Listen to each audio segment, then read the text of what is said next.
or how we still have no idea where the millions in GoFundMe money that Governor Sisolak and Sheriff Lombardo raised for the Route 91 shooting victims.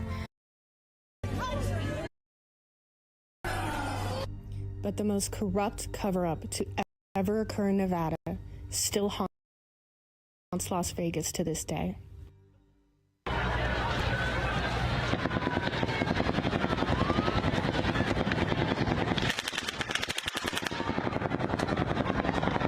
On October 1st, 2017, one of the largest mass shootings in America occurred at the Route 91 Harvest Festival in Las Vegas. It was a terroristic assault on innocent civilians and everything American I can think of. But if you think we don't have an answer to this tragedy because the guy responsible killed himself and nothing ever pointed to anything else, then I'll let you in on a secret everyone else here already knows. The word incompetence has been brought forward, and I am absolutely offended with that characterization. It's so poorly done. It's so poorly done, I have a hard time thinking it's just negligence. The entire thing was one big cover-up.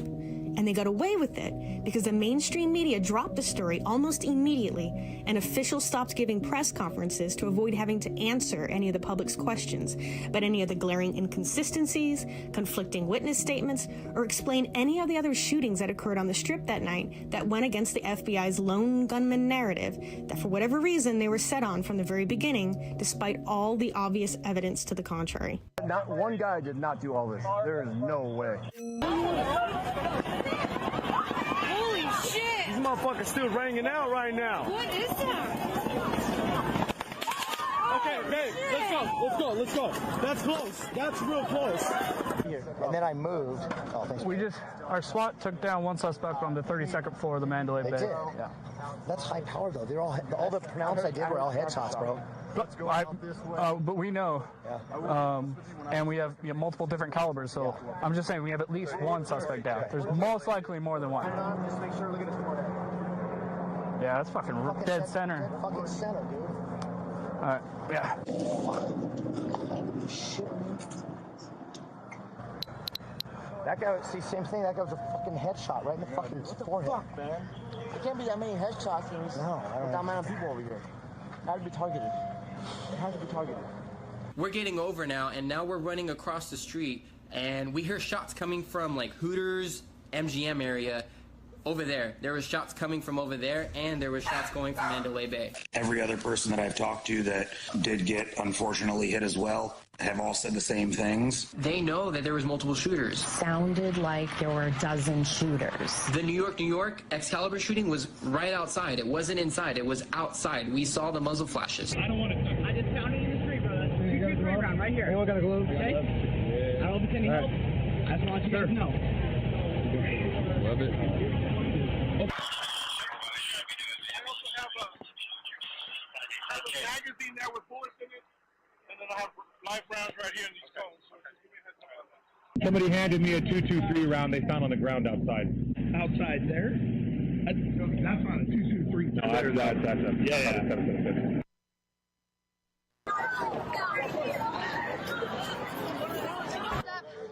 Somebody was coming in from the here. It'd be the north side. North side? Yep. Somebody was coming in. How many? Just one? Just one. They kept coming. That's the thing. It wasn't that okay. Let's all leave and now it's okay. No, we all started running and they came in. That's why there's no humanly possible way that guy that was the only shooter. And it's definitely someone on the ground.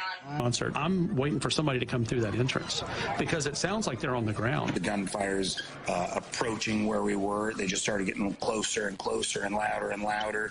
And I knew we were getting gunshots that were closer to us than where they originally started, and that's when we knew we had to run. All I know is that the burst of shots were very quick, and they didn't last long. They were not 15 seconds long like the Mandalay Bay shooter was.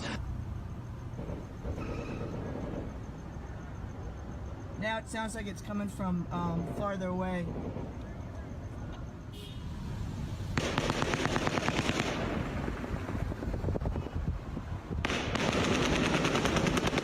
There was also shooting going on inside of the Mandalay Bay.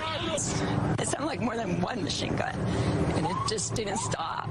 We heard gunshots from around the corner. We were in the Delano, right next to a walkway that connects the Mandalay Bay to Delano. Multiple shots fired. We were the furthest VIP stages away from Mandalay Bay, and they were ricocheting everywhere where we were. So they were firing from somewhere high, and they were unloading clip after clip after clip after clip. There's a shooter, you believe? Multiple shooters. Multiple shooters. It has to be.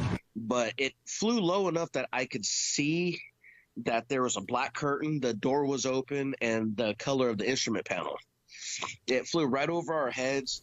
As soon as it got in front of Mandalay Bay, it kind of rose up in altitude, and that's when we heard the gunshots. I turned to my left immediately, looked up at the helicopter, and it was just like, what the hell? That was automatic gunfire. I'm thinking to myself, my girlfriend responds to me. She goes, babe, did you hear that helicopter? And I go, what about that helicopter? She says, it sounded funny. And I go, what do you mean it sounded funny? She goes, it just sounded weird. I go, that wasn't the helicopter. That was automatic gunfire. And then as we're talking about it, I turn my head to my left again, and I look at the helicopter, and I see it circle around Mandalay Bay towards the back end of it, and there's no gunshots. As soon as it comes back to the front of Mandalay Bay, you hear the brrr again, and then it flies off again. Tell it that night, but for some reason, I just knew it was coming out of that helicopter.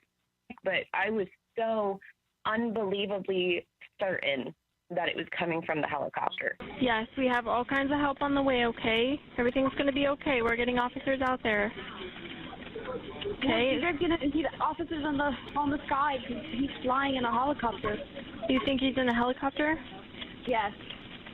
I almost felt like there was a helicopter above us shooting. It was so bizarre, like a war sound. There's an active shooter on the airport. This is a blanket broadcast for all aircraft. Just a heads up. Hey, yes, we need police. This is Security Flamingo.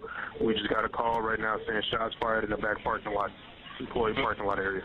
You know, just so you know, when we had got before the shots fired, we did have a guest who brought a gun to officers out near valet. So it was a gun found also near the valet entrance. This is fucking crazy. There's a shooter in front of Hollywood. Right across from the area sign, and there is somebody going batshit crazy with a gun on the bridge right across from the area sign. Now we're getting shots fired at Caesars and Bellagio. Caesars and Bellagio. 413 out of Paris. To Paris? Yeah. They said at the bottom of Delano, the casino level of the Delano, and I saw two gunmen with look like AR-15 type rifles come around the corner. At the Bellagio employee entrance, there's a male walking in with a rifle. Bellagio employee entrance.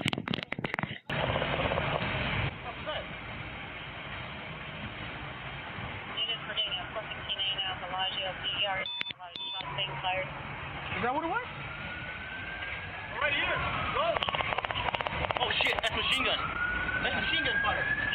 We were given no answers. We were given no motive. Confused people woke up the next day to find the news focused only on Paddock and the concert, with no reporting by the news of anything else that happened on the Strip that night. Inside the Bellagio Hotel, where the sheriff is saying nothing happened, as Daniel and I were sitting where bullets were being fired. And I know damn well I heard a gunshot inside this building. We thought so too. Yeah, and then it never got covered. How can that be? No one ever talked about it. Did you hear it? Yes, we did. Yeah. How many did you hear? I heard two. Yeah, I know. And then we saw people running. Yeah, for sure. Right. But from talking to people, you don't know where the bullets were coming from. They were just flying all over the place. And see, that is the truth. And the next day, I mean, were there people talking about after the shots took from there? After, yes. I saw casings right here. Right around here? So there were beer cans, there were empty drink cups, and there were maybe a dozen. Really? Brass 1.5, 2-inch tubes spread out. As if someone was shooting right here. Yeah, I mean, they weren't in a pile. They weren't in a bunch. They weren't touching each other. They were spread out. So, yeah. I walked over by the topic can. I found little kids. There was still some on the ground. But in the parking lot. Well, at the topic can of parking lot. Part of the parking lot. Right where they made their triage, right almost by the door.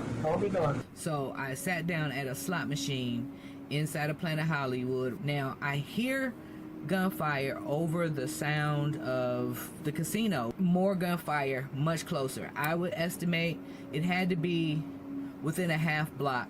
People are starting to pour in. So I go to the cashier, he looks at the timestamp, whatever, and so he asked me, were you here with all that went down last night? I said, yeah. He said, what happened? And so I told him briefly. He looks at the cashier next to him, he said, I told you. So she looks back at him and says, well, why are they telling you guys not to say so? He was like, I don't know, I didn't say so, she did, pointing at me. So from that, I gathered that the employees that were even there at the time were threatened to keep their damn mouths shut. Period. A whole lot of stuff went down. And almost none of it is being reported on mainstream news. Almost none of it. No explanation was ever given about any of the other shots heard, casings found, guns found, helicopters that weren't supposed to be there, or any other gunmen seen across the strip that night. The LVPD simply wrote it off like nothing happened, which also meant they weren't pulling footage or actively investigating any of it either. To this day, it has been a constant uphill battle with law enforcement for even the most simplest of answers about the shooting. Do you know when the security guard was separated from the other officers? It was my understanding before I had said he had gotten separated. That was inaccurate. What had happened was he was conducting an investigation based on customers calling in, and he was personally attempting to locate what was occurring. He happened upon that doorway because it was ajar, which keyed his interest. But our officers were in close proximity, so as you can imagine by the timeline there, as soon as they came out of the doorway of the elevator, he was there. So it happened in a matter of seconds. Officials had to be sued to release reports, autopsies, body cam footage, and to this day, many journalistic FOIAs requesting further evidence in what is supposed to be public information have been illegally ignored. For some reason, officials have outright refused to be forthcoming about this investigation on any level. And most of you are used to how I conduct myself in these conferences, so I will call upon you and then determine whether I will answer your question. I've read through the police reports, listened to 911 calls, police scanners, and hard-staged every video I could get my hands on before the powers that be could scrub them from the internet.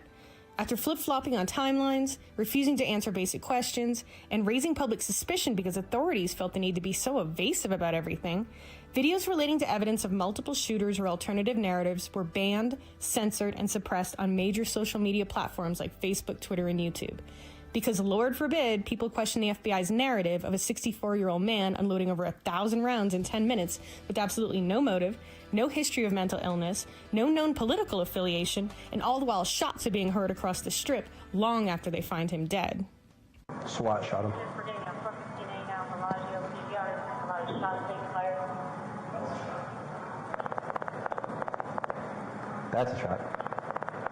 They sure didn't want us to see everything that happened on Metro 5's helicopter cam that night, or how hotel staff helped load all the gun cases up their own service elevator. But they sure wanted us to know that he was dead and the case shut and closed by purposefully leaking out an immediate photo of a fresh blood stain on top of a dry one? Huh? And how did he get underneath the rifle here? Or throw the pistol he supposedly uses up and over so far behind his head? And what's the blood stain on his chest about? And if you're wondering, no, there's no forensics available on his blood splatter to prove he actually committed suicide at all. And the coroner put Paddock's time of death down as noon the next day. So we have no idea when he actually died. That didn't stop Lombardo from declaring in his final report that Paddock died in a very specific 2-minute window based off, nothing. Although I did find buried in a report that their heat sensor stopped picking up readings in the room at that time, which, considering it takes a body over 12 hours to become cool to the touch and 24 to the core, sort of implies he didn't just off himself a minute earlier. I guess we weren't supposed to notice these things? I'm hoping this video will break through the media blackout and reignite the public's interest to start demanding the answers from authorities we rightfully deserve. There were absolutely multiple shooters using multiple calibers at different locations at night. And it was by definition a terrorist attack. Either foreign, domestic, or both. And it was purposefully covered up for reasons I hope after this will come to light. There is no conspiracy between the FBI, between LVMPD, and the MGM. Nobody is attempting to hide anything. As much time as I put into this reveal, I owe an immense credit to the work of all the citizen journalists that came before me, searching for their own answers. Between the electronic hotel door lock information that revealed both doors to both rooms opening from the inside at the same time that night, proving Paddock wasn't alone. A key card was tried from the outside, denied. Key card was tried from the outside again, denied. And then what we call the impossible event happens. The door opens from the inside. To audio examination of the gunfire by a sound editor with 20-plus years experience, proving multiple guns were used at the same time. Look at the symmetry. Look at that symmetry. They're in the same place. They just moved up a few feet. Shots coming from the same point. One gun here. Here, they're back, maybe 15 feet.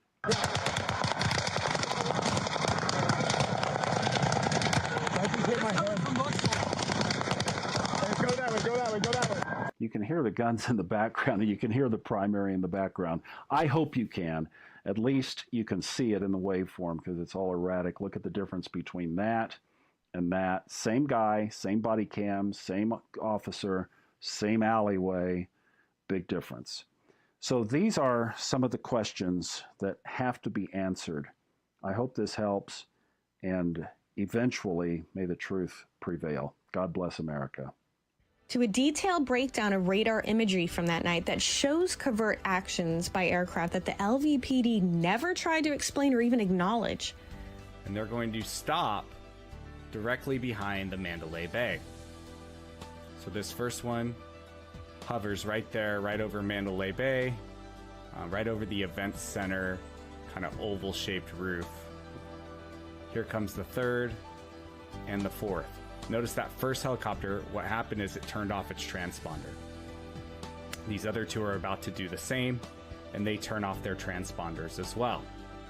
And they remain there, no transponder signals come back on for the duration of the shooting. So they turned off their transponders at about 9:52, and no more transponders will appear in that area.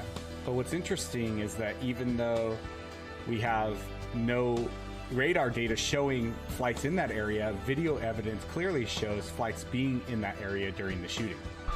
To uncovering that Metro knew by 1 a.m. that night that there were 3 women other than the girlfriend registered at Paddock's room that Lombardo never felt the need to investigate, explain, or even publicly mention.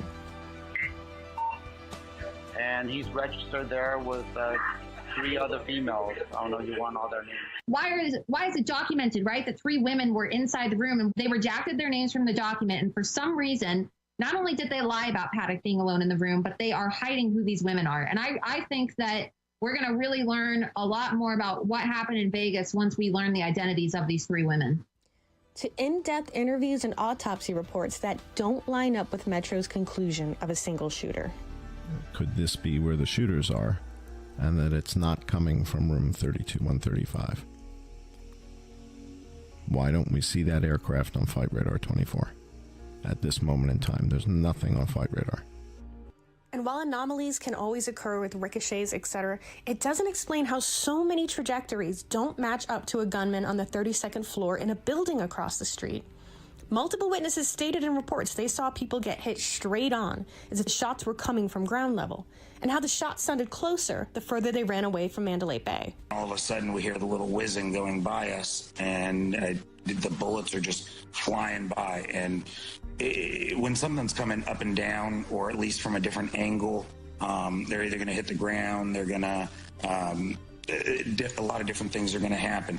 When someone's shooting from a straight horizontal line, it's just going to keep flying. As soon as we heard a little break in it, we knew we had to keep running. So I did a little bit more digging, and based off what I was able to match between victim reports and the anonymous autopsy findings using things like gender, weight, eye and hair color, tattoos, and the descriptions and placement of their wounds, was able to analyze several of the more unusual trajectories. Am I an expert at this? No. But I can read reports and do basic math, which is apparently more effort than the FBI put into this entire investigation. They didn't run ballistics to match the bullets from the victims to the guns in the room either, none that they're willing to release anyway. Most fatalities were hit at the diagonal and downward angle you would expect from someone firing from Mandalay Bay, but not everybody. Those yellow circles are people that were hit with a near-perfect parallel ground trajectory, within a difference of a half inch or less. While some could simply be ricochets, this seems more like a pattern, and coupled with so many witnesses stating they heard shots coming from the main stage and at ground level, certainly deserves more of an investigation than it was given. At least 19 out of the 58 autopsies appear to have parallel trajectories from what I can tell from these reports. That blue circle, the second closest victim to Mandalay Bay, he was hit almost vertically from the top of his head down. That extreme elevated trajectory happened to at least 3 other individuals that night. It's important where all the bodies were found, right? The first 20 we call were found in front of the stage, and a lot of them had headshots. Then there was a group of 6 bodies that were found in close proximity right between the church and the festival grounds. So this would be on the street on the east side of the festival grounds, which is behind a long privacy wall. They were found along the fence line. So there's no way that a person, if you can't shoot what you can't see. Speaking of weird coincidences, there's also the never reported on by mainstream news of Australian Brian Hodge, who claimed almost immediately in both social media posts and in interviews that he was the one staying in room 32134 next to the shooter. You know, the one directly adjoined to Paddock's that Metro had to blow in because it was locked from the other side. Where he would claim to be during the shooting would change several times, but he also unintentionally in those early interviews mentioned very specific details about the shooting that weren't known to the public at the time. He knew a special hammer was used to break the hurricane-proof window in the room. So there's no balconies. He actually he checked in the hotel on Thursday and came with a specific hammer that's designed to break that glass. Whatever the glass is that casinos have, whether it's double pane or bulletproof or whatever it is, but was able to smash that glass and then actually shoot out through the glass that way. So cracked a massive big hole in the window pane. And much like the FBI and LVPD would falsely push, he also claimed Paddock checked in a Mandalay Bay on Thursday the 28th, which is interesting because, number one, he supposedly just checked in himself the night before, so it's not like he could have ran into Paddock those days earlier by accident. And two, the real check-in date was actually on the 25th, which for some reason, Lombardo decided to lie to the public about during a press conference the next day, even though dispatch logs showed he 100% already knew the real check-in date was the 25th, and that there were 3 other women other than the girlfriend registered to his room. Hodge also assumed the security guard that walked down the hall was shot and killed, which, given the amount of bullets that came through the door, was shocking he wasn't. Hodge also manipulated the GPS on his phone that day to hide his whereabouts both before and after the shooting. He lied about hiding in the bushes as officers clearing the area never saw anyone in them, and he also posted what many have dubbed a trophy photo of him at the crime scene. Listen to this interview he gives to the Australian press less than 24 hours after the incident, where he's so enveloped in pushing the narrative that things, aka gun rights, need to change in America, that he prematurely reveals knowing almost exactly how many guns were in the room, even though news stations at the time were reporting less. Time to reflect on it, but one thing that's really kind of come out of this, I think it needs to change. I think they really need to think about it, and I realize that it's not safe. The security here is not great.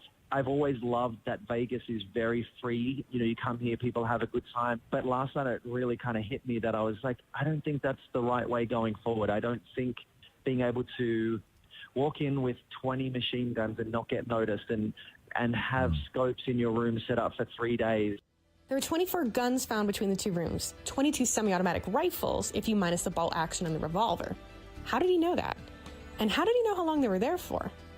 His politics leaned left, if you couldn't tell from his anti-gun rhetoric, and almost immediately an Australian Antifa group on Facebook took credit for the shooting, stating one of their own had committed the attack on what was, let's keep it real, a mostly Trump-supporting crowd. Fact-checkers deemed it fake, not because they actually checked it out, but because the account only had 800 followers, which sounds like 800 too many idiots for me.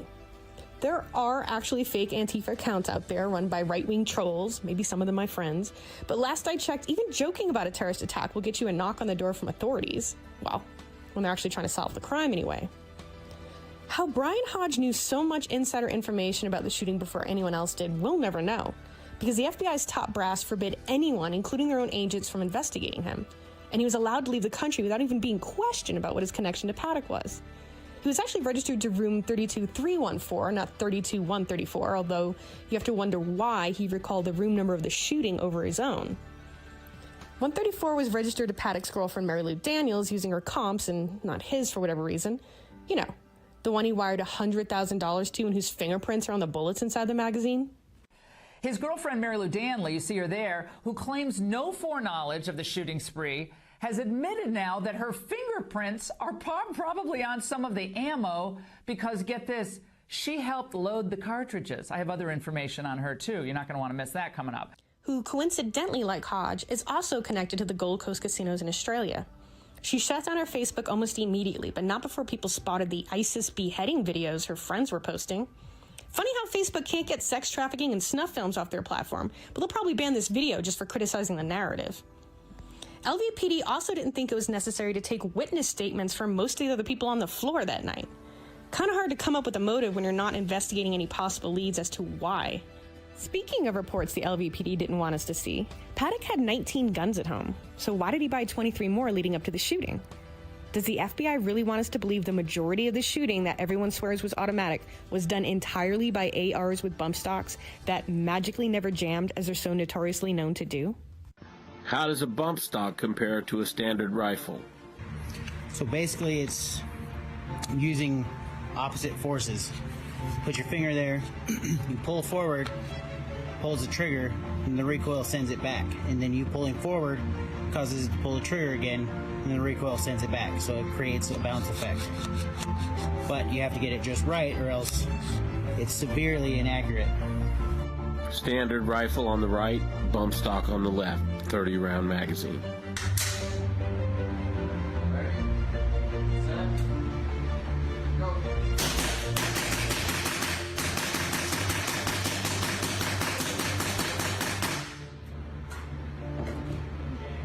The bump fire malfunctioned on the first test. Here's the second.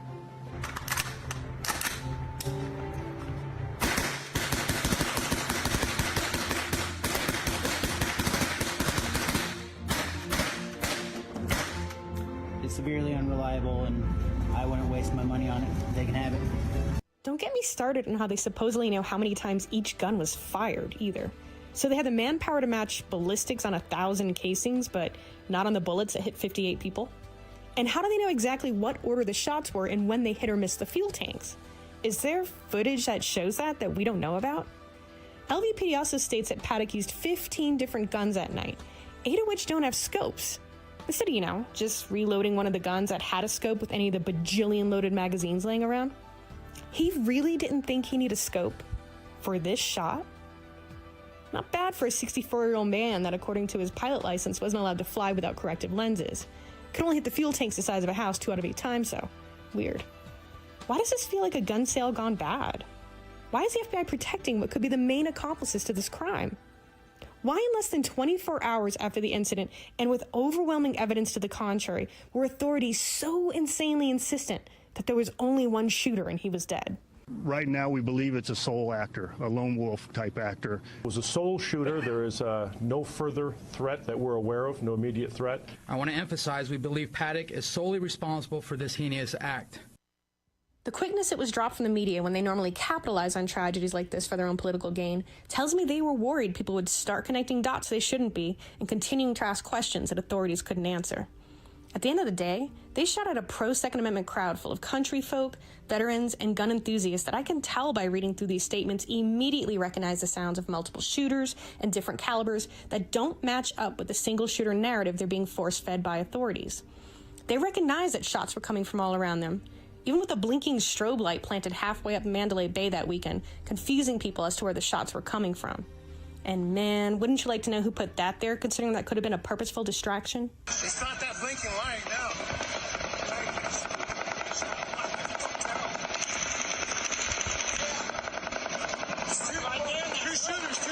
right there in that room. These were good people, men shielding women from harm, civilians risking their lives to help strangers and assist law enforcement. At the end of the day, they didn't just give up and bow down to terrorism. They deserved to know what really happened that night. Las Vegas is one of the most surveilled cities in the entire country. So where is all the footage? Why are we stuck with such a half-ass, incomplete investigation with so many holes in it for one of the largest attacks in our history? This cannot be chalked up to pure incompetence or lack of resources. Something this poorly done has to be intentional. We've got Sheriff Lombardo nervously bumbling through press conferences, not even knowing the most basic facts of the case, and misleading the public for whatever reason on purpose by changing the timeline to either suit his poor reaction time or to benefit Mandalay Bay and their legal liability. My attempt, like I stated earlier, is to give you the information as I know it, unverified, to calm the public, not to establish a legal case. Everybody understand that? No question, sir. Wait, what? Did he just admit he's not trying to establish a legal case? Why don't you just come out and say you have no intentions on solving this? Why is his biggest concern calming the public? Wouldn't the public be more calm if we actually got some answers about this tragedy? And why does FBI agent Aaron Roos creepily nod in agreement every time Lombardo lies or says something dumb? Why can't he answer any of the public's reasonable questions? Like, who took Paddock's hard drive from the room?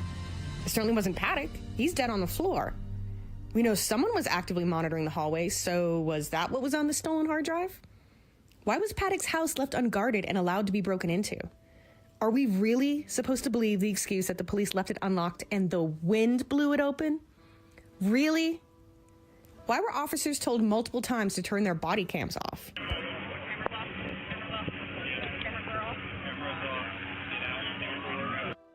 Keep in mind, Sheriff Lombardo is not above lying to the public. He's the same guy who lied under oath about what really happened at the Bundy Ranch standoff, even though the whole thing was on camera. Federal corruption and Lombardo's perjury cost Clive Bundy 2 years of his life in jail. And that was after the feds tried extorting over $1 million from him in cattle grazing fees over land that wasn't even theirs. Then you've got Lombardo's friend, former Commissioner Steve Sisolak, who was not governor at the time, but capitalized on the massacre to get his face in front of the cameras to further his own political career, even going as far as to brand the Route 91 shooting generically as 1 October, which was specifically done to help make people forget it ever happened. It's a term only law enforcement and news channels really used, as most people outside the state won't even know what you're talking about unless you tell them you're specifically talking about the Las Vegas country concert shooting. Once he used the tragedy to become governor, Sisolak would go on to do a slew of mobby corrupt things, like put his good friend and campaign donor, the CEO of MGM himself, Jim Murren, in charge of the economy-destroying COVID task force, which is a whole other expose for another time. Jim Murren, if you don't know who he is a radical leftist that served on the National Infrastructure Advisory Council under Obama and donates to CARE, which has serious known ties to Islamic terrorism. Interesting. He also sold off $10 million of MGM stock 3 weeks before the shooting, and then MGM had to pay him $32 million to leave on top of that. So instead of getting punished for the extreme lack of security, he made out, but not before he laid off a ton of workers to pay for it. Under Murren, MGM also had the audacity to sue over 1,000 of their shooting victims and their families, claiming the casino wasn't liable, and then ripped the rest of them off by only having to give out a fraction of the expected settlement costs that MGM's insurance covered most of anyway. Which I'm sure has nothing to do with the judge in the case also being the daughter of the current vice president of security of MGM at the time. You are the only person that we know of at this point who's actually opted out of the lawsuit and fired your lawyer. I went to my lawyer and said, can you tell me who the mediator is going to be? I didn't get a response. And I was doing research and I said, please tell me it's not Jennifer Tagliati. And he writes me back, he says, it is Jennifer Tagliati. I said, she's the one person that should never be around this case because her father is the VP of Security and Surveillance for MGMRI at the time of the event. There's a lot to unravel here, so let's break it down minute by minute. All the things they don't want you to know about the Las Vegas Route 91 shooting. According to LVPD's report on what was on Paddock's home computer, 3 months before the shooting, Paddock sent an email to himself about 3 random AR and bump stock sale ads. If you're thinking that doesn't make sense and that can't be all they found and why are they so obsessed with bump stocks, let me just get this out of the way right now. Nothing will make sense about the conclusions Lombardo and the FBI come up with about the shooting. According to SEC filings in August, George Soros bought $42 million worth of put options on MGM. That means he's betting their stocks will fall, and when he does, he'll make a killing. Because hey, is it even really an evil conspiracy theory without George Soros somehow involved? Starting on September 10th in 2017, 3 cryptic messages from the same anonymous user pop up on Reddit foreseeing an upcoming planned false flag event in Vegas. He warns people to stay away from large crowds because the government is working on something called a high incident project to make the American public think places with security aren't safe enough and create more regulations requiring metal detectors in casinos, etc. He specifically states OSI and the Chertoff group will be involved, although he's not certain of the exact date, but that Vegas is on their mind. What's interesting is that Snopes scoffs at the messages as unproven, not because they couldn't prove they were false or true, but because they deemed it too vague to be taken seriously. Sounded pretty specific to me. If you don't know who Chertoff is, he's Bush's former Secretary of Homeland Security, where despite the major conflict of interest, he demanded agencies install certain security machines, which he just so happened to own the companies for. He's better known as a co-sponsor of the Patriot Act, where he used the tragedy of 9/11 to push through legislation that allowed the government to spy on Americans through our phones and computers without a warrant. If you're not familiar with Snowden, watch Citizen 4 for homework tonight, and you'll quickly understand how the deep state is able to blackmail and control everyone into oblivion. It's also in September that MGM execs approve a $1 billion share repurchase program. Yet despite that push, by the end of the week, Jim Murren would divest himself of 80% of his own MGM stock. Did he foresee something drastic happening that would lower their worth? Aside from Mandalay Bay, MGM Resorts also owns Luxor, Bellagio, New York, the Mirage, and the MGM Grand. Keep those in mind for later when, despite overwhelming evidence including 911 calls made by their own security, they all deny shootings occurred on their property. Murren is also a member of the National Infrastructure Advisory Council, where he advises how to implement security technology in public places. Does that sound familiar? And yes, increased security to the financial benefit of those investors and those products is exactly what ended up happening, just like those ominous Reddit posts said. It ultimately didn't work out because it turns out no one wants to be constantly irradiated and go through TSA-like screening just to get to their room or eat dinner. They made money off trying, though, which is good enough for these kinds of people. On September 30th, a police report taken after the shooting stated a witness believed they saw Paddock playing craps at a table with 2 Hispanic women. It could be something, it could be nothing, we'll never know, because this is just one of the many possible leads the public is never made aware of on how it actually concluded, or if it was even looked into at all. I have to also mention that the day before the attack, the powers that be were running active shooter drills across Las Vegas, which added to the confusion, especially when people tried calling hospitals. It also fed into the hoax theory that no people died because they were searching for and hiring crisis actors for the same thing all week, which was used as an excuse by the media to condemn and censor all alternative theories about the tragedy. People died there. That's not the conspiracy. The conspiracy is why so many government-run active drills turn real at the same time in the same manner. Remember 9/11, when there was a huge confusion going on with air traffic controllers because one of the drills they were running also involved hijacked planes going into New York skyscrapers? Or the Boston Marathon bombing, where yet again the government was running a bomb drill that turned real, and instead of just addressing it, the feds decided to suspiciously and combatively blow off reporters about it instead. Why are you denying that there was bomb drills Monday morning? We got photographs on Infowars.com, folks. Next question, please. Next question, please. Yes. Yes. There's a lot more instances than that, and definitely more to it, but that's beyond the scope of this video. Let's just say if you hear the government's running terrorist drills in your area, leave town immediately. From 3:24 a.m. to 7:36 a.m., Paddock plays video poker on the casino floor. Then he returns to the smaller side room.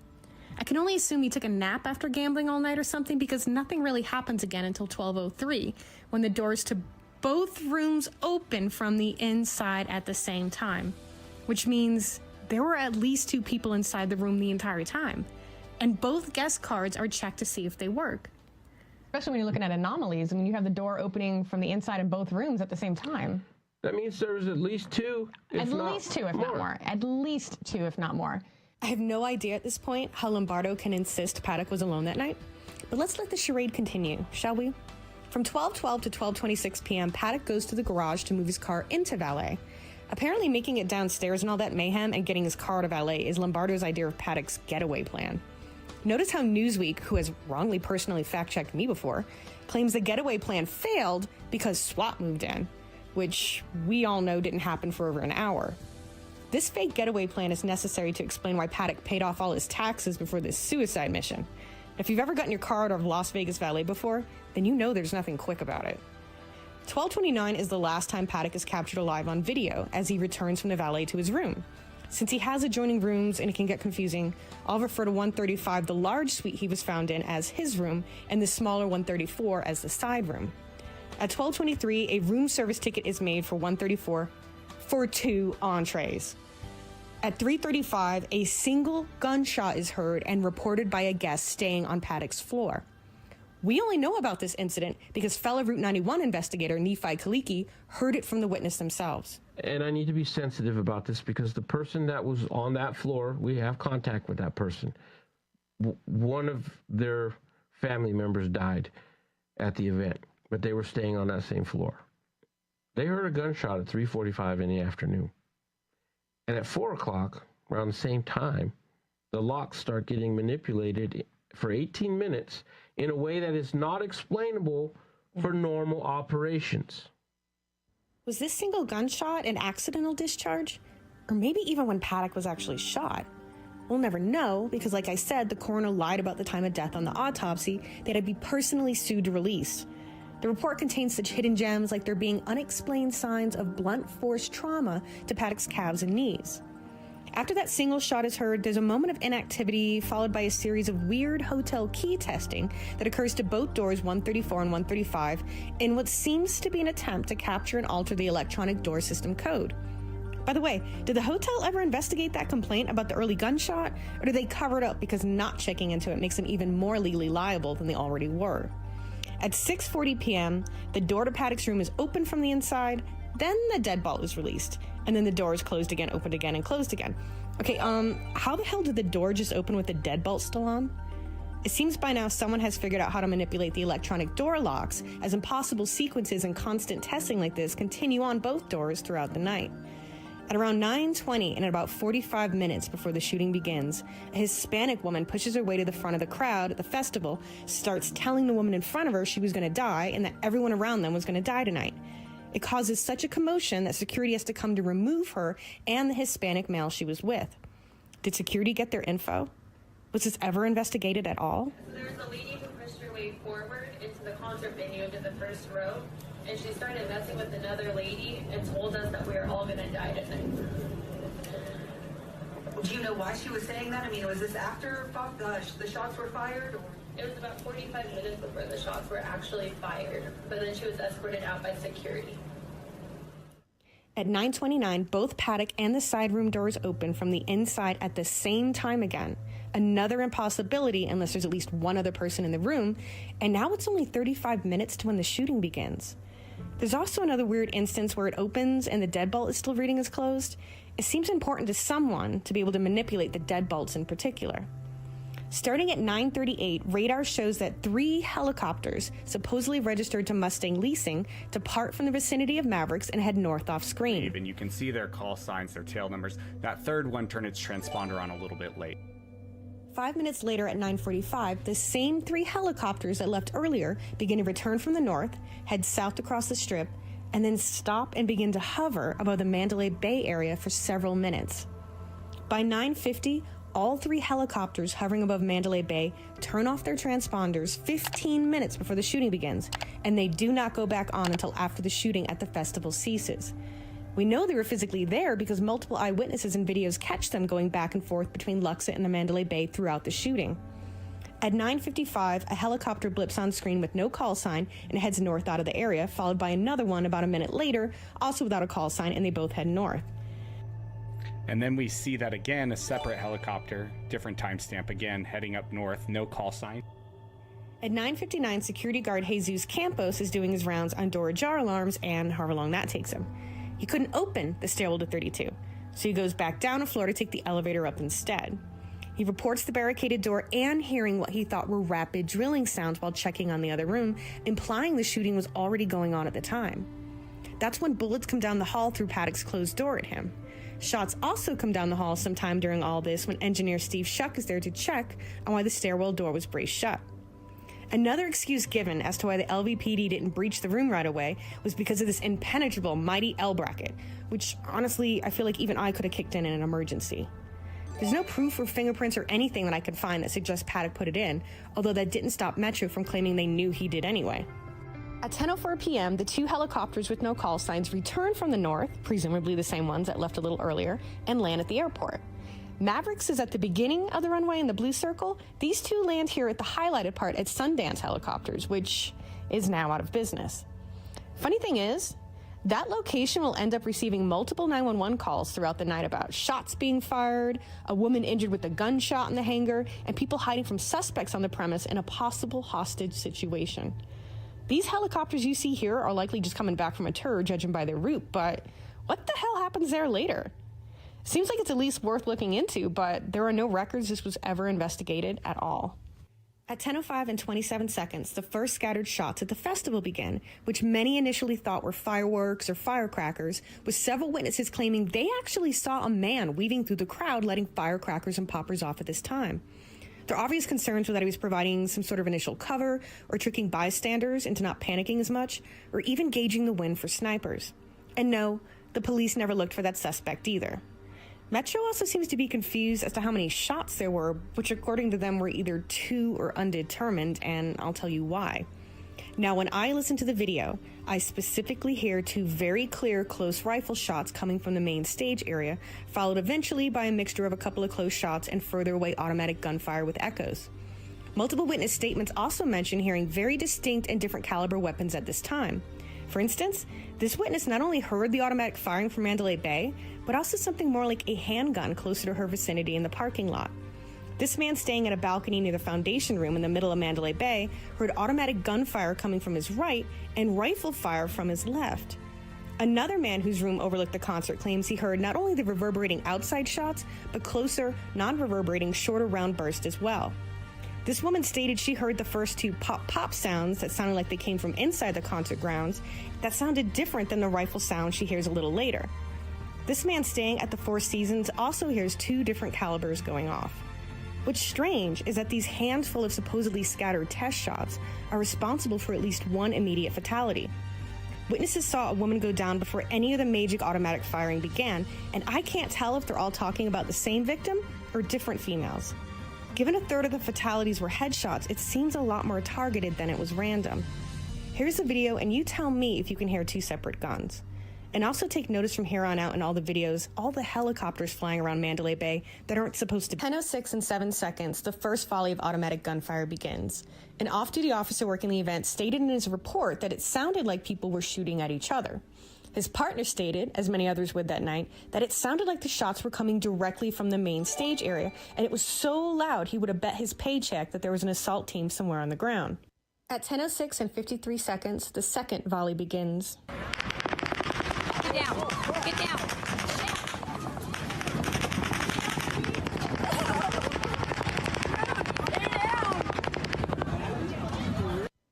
At 10:07 and 21 seconds, the third volley of automatic gunfire begins.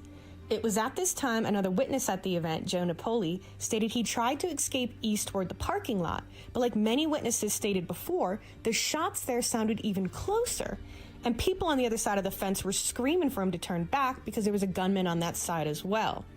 People didn't just see someone with a gun in the parking lot that could have been mistaken for an officer either. They actually saw someone firing toward the crowd. He eventually flees north out of the venue, passing bodies in the street there, and like many others, saw dozens of shell casings scattered near Tropicana, near that black circle at the top. And yes, gunmen were spotted multiple times by multiple witnesses at Tropicana throughout the night where these casings were found. The closer shots he heard coming from the parking lot near Gate 7 will later be confirmed over the police scanner. That second black circle, near Giles and Alibaba, is not only where casualties were found, but where police would find several live rounds and a loaded magazine in the street. This is probably the time to mention that broken pieces of a firearm mag and 4 cartridges were also found on Gate 2 on the opposite side of the venue. We only know about this because photographs of it were buried in a police report as evidence. But yeah, you know, one shooter. There's also the gun that guy finds in the street, which I can only guess is about here, judging on the video, because, of course, that's never mentioned by Lombardo either. At 10:07 and 50 seconds, the 4th volley of automatic gunfire begins.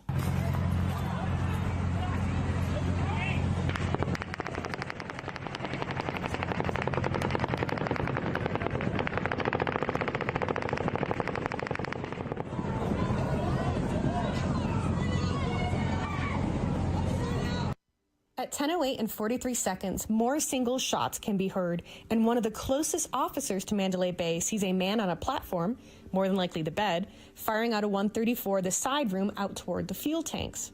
Only 8 casings were recovered in that room, and only 2 hit the tanks. But one of the few ARs that were reloaded were also found in that locked from the other side room. I'm on Convention Center. Is it this bus? Yeah, it's an open line with a female saying there's a booty. Female saying there's a booty. It's over there. Shots fired. There's many people down. Stage left. Stay on this side. We need cover.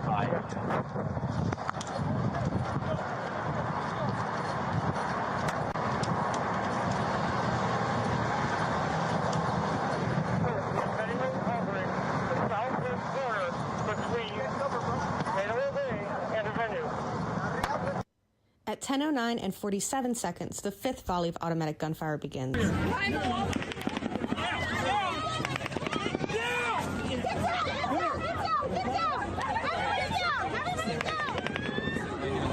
down right here.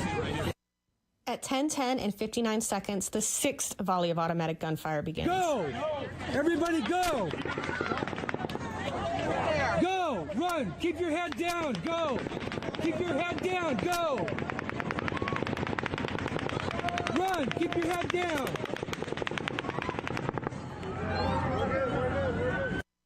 At 10:11 and 34 seconds, the 7th volley of automatic gunfire begins.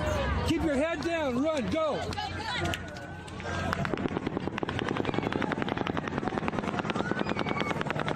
Keep your head down! Go! You guys go! Get up and go! Go!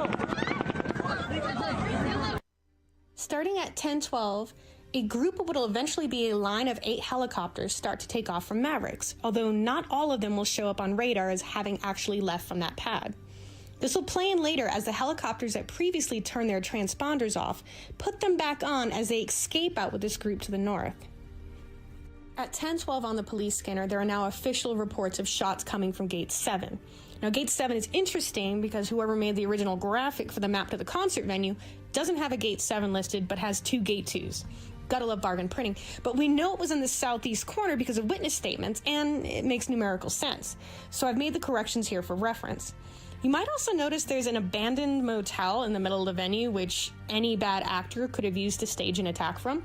And no, I don't see anything in the police reports about any forensics or an investigation being done inside there at all either.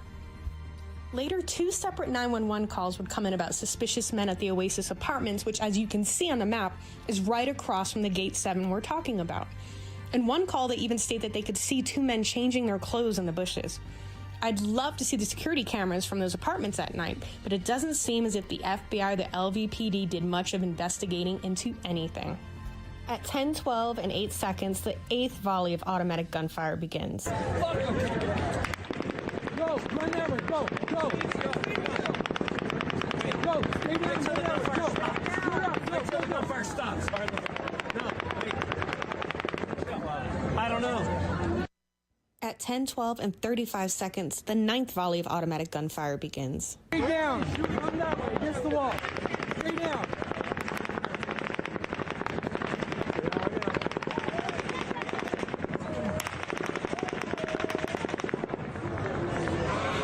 Keep your head down! At 10:13 and 30 seconds, the 10th volley of automatic gunfire begins. Run that way!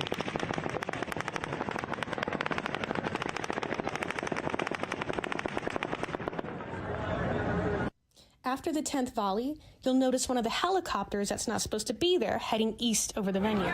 Keep your head down, run that way. It's also at this time that a south-facing security camera in a parking lot 780 feet east of the venue picks up people running and trying to help, but ultimately leaving a deceased victim on the ground. For reference, this is its view. The only reason this video is known about is because it was sent to a Route 91 victims lawyer who then took it to Tucker Carlson. Being so close to the venue, the man didn't understand why the FBI and LVPD hadn't reached out to him or even asked if he had any security cam footage from that night. While Tucker is focused on why cops left a body there, what I found interesting is that you can clearly tell a helicopter was either hovering extremely close or landing nearby between 10:14 and 10:16, and 10:16 is when the shooting ends. You can see a large amount of wind and debris. Apparently that's due to a helicopter hovering overhead. This matches the footage I just showed you of a helicopter leaving Mandalay Bay and flying east. Remember, the east side is where people reported hearing shots, seeing gunmen, and where bullets, casings, and a magazine were also found. At 10:14 and 49 seconds, the 11th volley begins. Keep your head down, run that way. Keep your head down, run that way.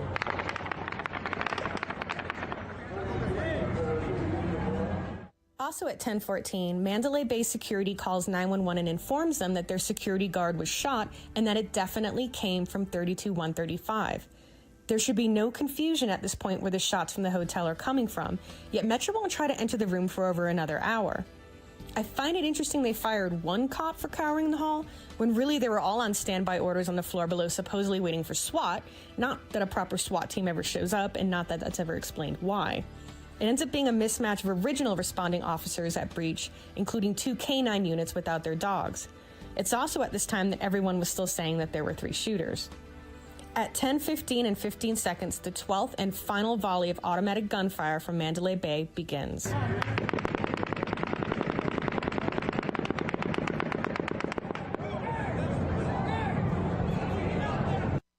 Between 10:16 and 10:18 is the 2-minute window, according to Lombardo, where he magically claims to know Paddock killed himself. Okay, whatever.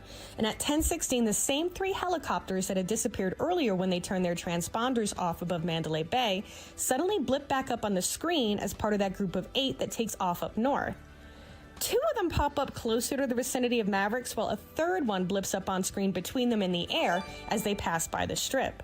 Is all 3 call signs from the original 3 helicopters that were behind Mandalay Bay that never returned show up there.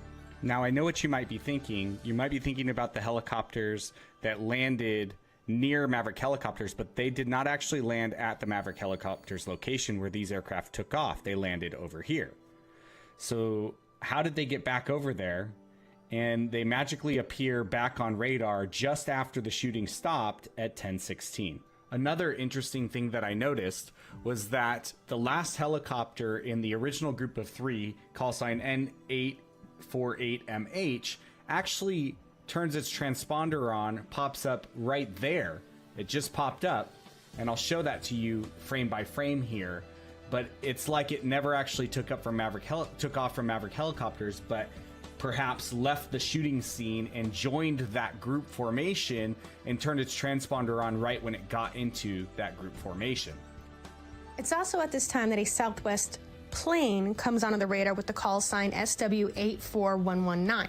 The problem is it takes a sharp angle turn over the airport impossible for an airplane to do and heads directly over to the Mandalay Bay to hover above the Delano roof. This is only 2 minutes after firing at the festival ceases. I shouldn't have to tell you this, but this has to be a helicopter masquerading under a false call sign, as the original number is registered to a Southwest Boeing 737, whose flight records have it landing later at 10:22. While both share the same call sign, and I would love to know what the radar controllers were saying about this the whole time, the other mystery Southwest plane on the tarmac's tail number was N227W9 and not WN4119. That's a different aircraft completely. What the hell was going on at McCarran Airport that night? This is the part that bothers me, because the only entity I could think of that can get away with entering a heavily urban airspace, illegally turning off transponders, using fake call signs, and all the while being able to escape the notice of radar techs and employees at the airport would be our own government. I guess now we know why they keep refusing our FOIA request for the communications with McCarran that night. Oh, I'm sorry, did I say McCarran? I mean the Harry Reid Airport now, since corrupt Nevada politicians took it upon themselves without so much as even asking the people who lived here to rename it after one of the most divisive, hated politicians the state has ever known as their own vanity project. Gotta love what Las Vegas commissioners' priorities are in the middle of a huge economic crisis. At 10:21, the group of helicopters that previously took off to the north start to return south, and they all land at Mavericks like nothing ever happened. At 10:22, after hovering above the Delano roof for several minutes, the Southwest planecopter turns off its transponder. If you're wondering that if despite all the distractions going on that night, if anyone happened to catch a helicopter near the roof of the Delano... Damn, look at that shit. They got the helicopter right in front of that thing. Huh? Look, the helicopter right in front of them.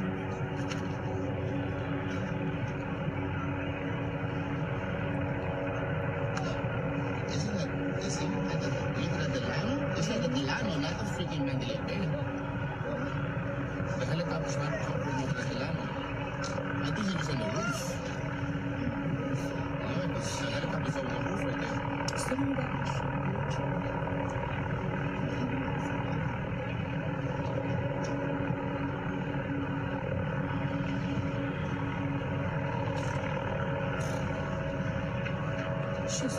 Yeah, look, he's hovering over the Delano. It's not the Mandalay Bay, it's that motherfucker right there. You see that shit? I think we're safe now.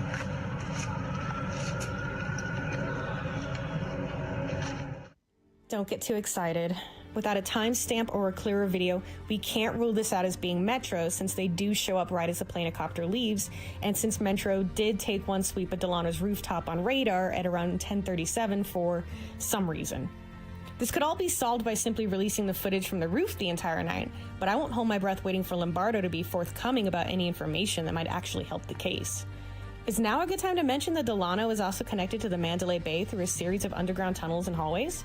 It's also where a 911 call would come in later about two armed men in khakis firing off several rounds, which is something that would be backed up by other witnesses that heard it too.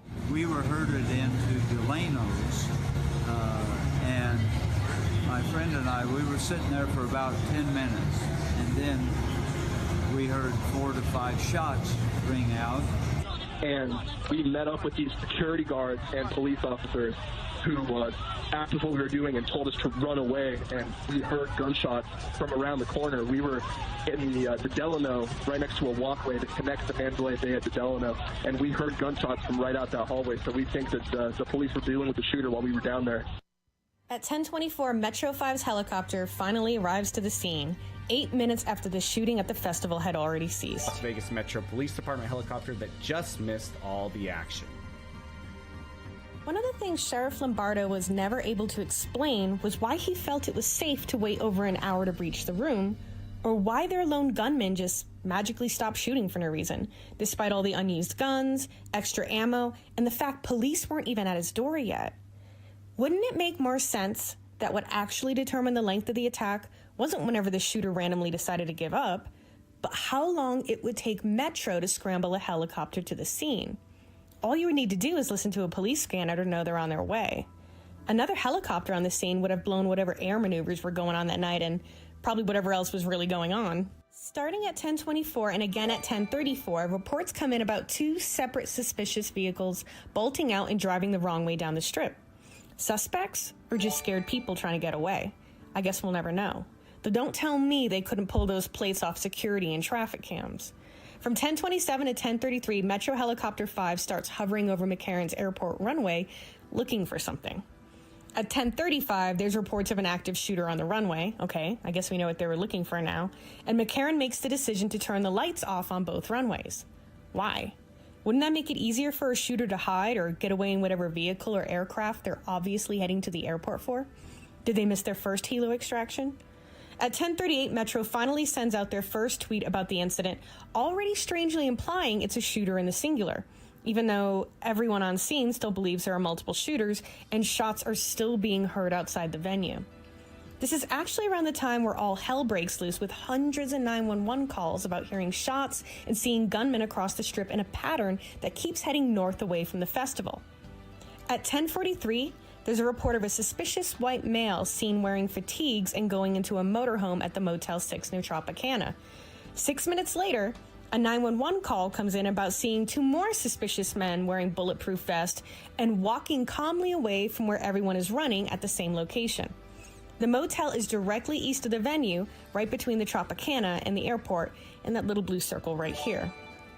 Also at 10:43 is when things start to get crazy over Sundance helicopters. A man calls about his girlfriend, who's the supervisor there, being pinned down with a bunch of people. He claims she heard shots outside, and there's a girl with a gunshot wound injured in the hangar. 15 minutes later, a woman calls in lieu of her daughter, because for some reason no one inside could get through to 911 like it was being blocked, that had also complained about hearing shots outside and a woman down with a gunshot wound. 10 minutes later, after the boyfriend calls back, saying his girlfriend now believes there are multiple suspects on the premise and everyone there is trying to hide from them. How was this never looked into? At 10:45, according to reports, EMTs calling complaining about being shot at the Tropicana. Control 374, I got medics reporting that they're getting shot at in Tropicana. 10:51 is when the first report comes in at the Oasis Apartments from people hearing shots and seeing suspicious people there. A little while later, someone in the same apartments calls about 2 suspicious men changing in the bushes outside. The apartments are directly across from Gate 7, where shots were heard by multiple witnesses and at least 1 gunman was seen firing into the crowd from the parking lot. It's also at 10:51 that officers confirm over the radio that Mandalay Bay and the area of Giles and Alibaba is the second confirmed shooting location. I would love to tell you what the bullet forensics and the asphalt say about all this random trajectory, but as journalist Matt Couch noticed when he went to examine the location for himself, it had already been tarred over and repaired, making that impossible. At 10:52, Metro 5 lands in the parking lot at Harley-Davidson to load up a 2-man sniper team for the next 8 minutes. According to Lombardo, at 10:55, 8 officers finally arrived to the stairwell adjacent to Paddock's room. 2 minutes later, and 52 minutes after the shooting began, they finally breached the barricaded stairwell door. At 10:59, Metro Helicopter 5's transponder goes dark and is unaccounted for the next 5 minutes. At 11:02, a Metro officer calls in a report about a suspicious person heading toward the Delano. At 11:03, a report comes in of an active shooter coming down the escalator from New York, and no less than a minute later, 911 calls start pouring in about hearing shots there, including one from a security guard who specifically heard 5 to 6 shots fired near the Zumanity Theater, which is interesting because it would be someone from New York security that would later deny people heard shots there at all. Less than a minute after that call, reports of suspects down and a gunman at the front desk of New York would come in. A minute after that, a woman calls 911 to describe the shooter she saw on the casino floor of New York. Most of the reports and 911 calls would be corroborated and backed up by multiple witnesses like this throughout the night. Lombardo and MGM Resorts want you to believe that none of these things happened, but the fact they've never released the security cam footage from any of the hotels that night to settle it once and for all tells me it's probably the 1,000+ witnesses telling the truth and not hotels worried about hurting their tourism.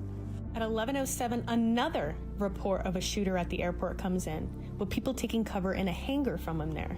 At the same time, a report of a male getting out of a white Ford Dually running north with a rifle comes in.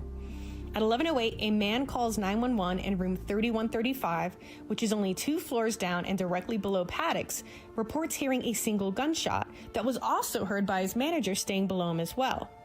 It's been 10 minutes since SWAT breached the stairwell and 12 minutes before they would blow the door to 135 open, so what did they hear?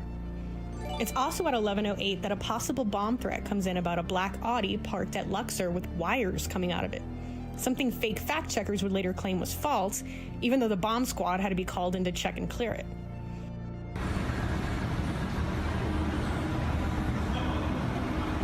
At 11:10, a woman calls 911 to report 2 bodies down at Zumanity. This matches with the 911 call made by security there earlier.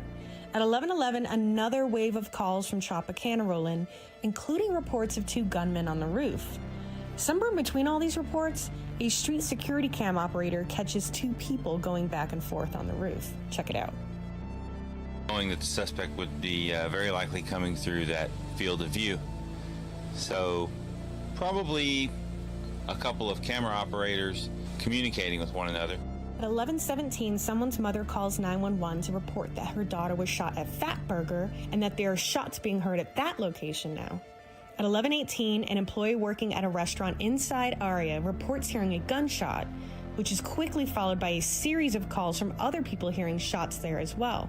A moment after that, a man staying at the Cosmo reports seeing a man outside his window going batshit crazy with the gun on the walkway bridge right underneath the Aria sign.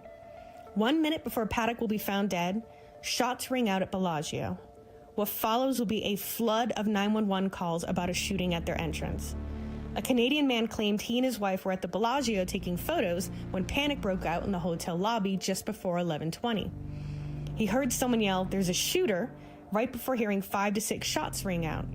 Renee Downs also witnessed and documented her experience there. So we went to order a drink, and then all of a sudden, this huge crowd came rushing through the doors. The block things that you stand at the front, the red ropes, were all just, I mean, people weren't running around them, they were running over them.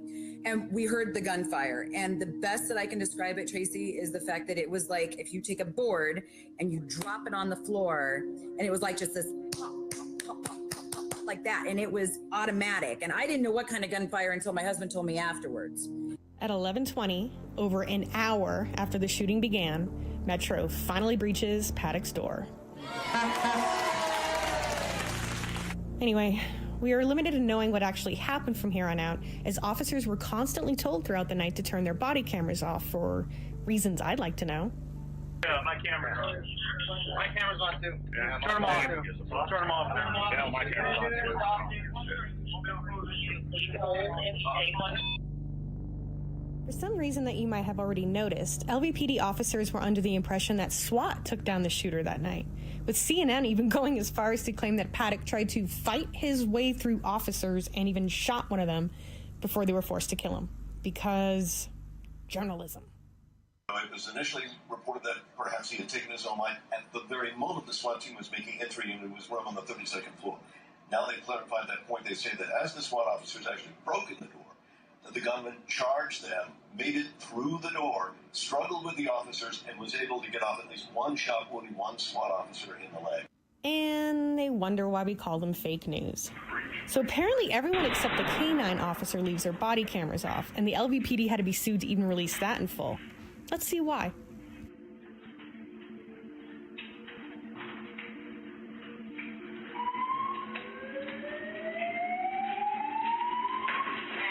Wait, now the fire alarm goes off, but not when 1,000 rounds were getting shot off in the room? Weird, but okay, let's see if there's anything else weird going on. Do you not have a broken window? Well, no, there's several rooms here.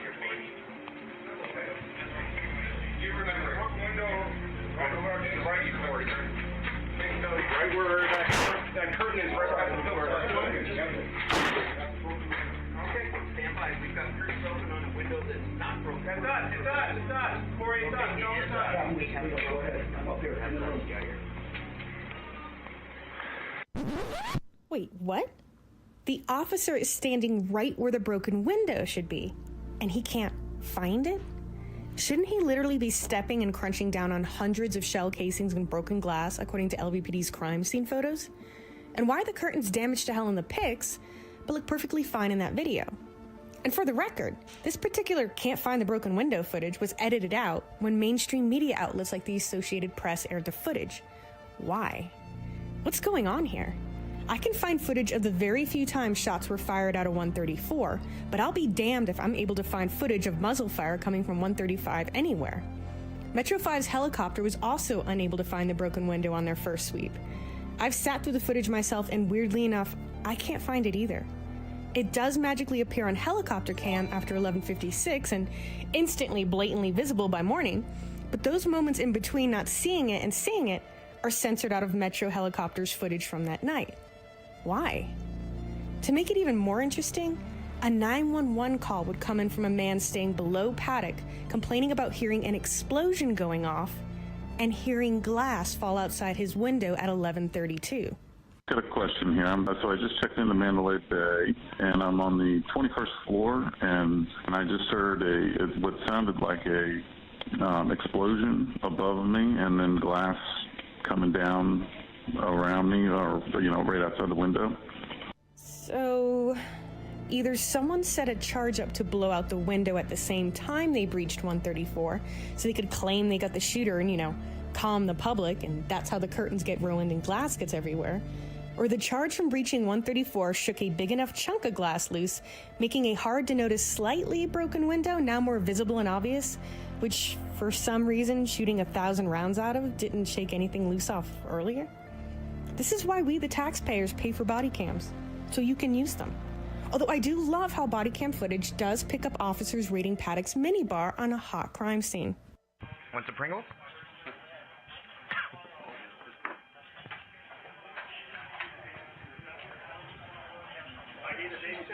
One suspect down at Trump, it sounds like.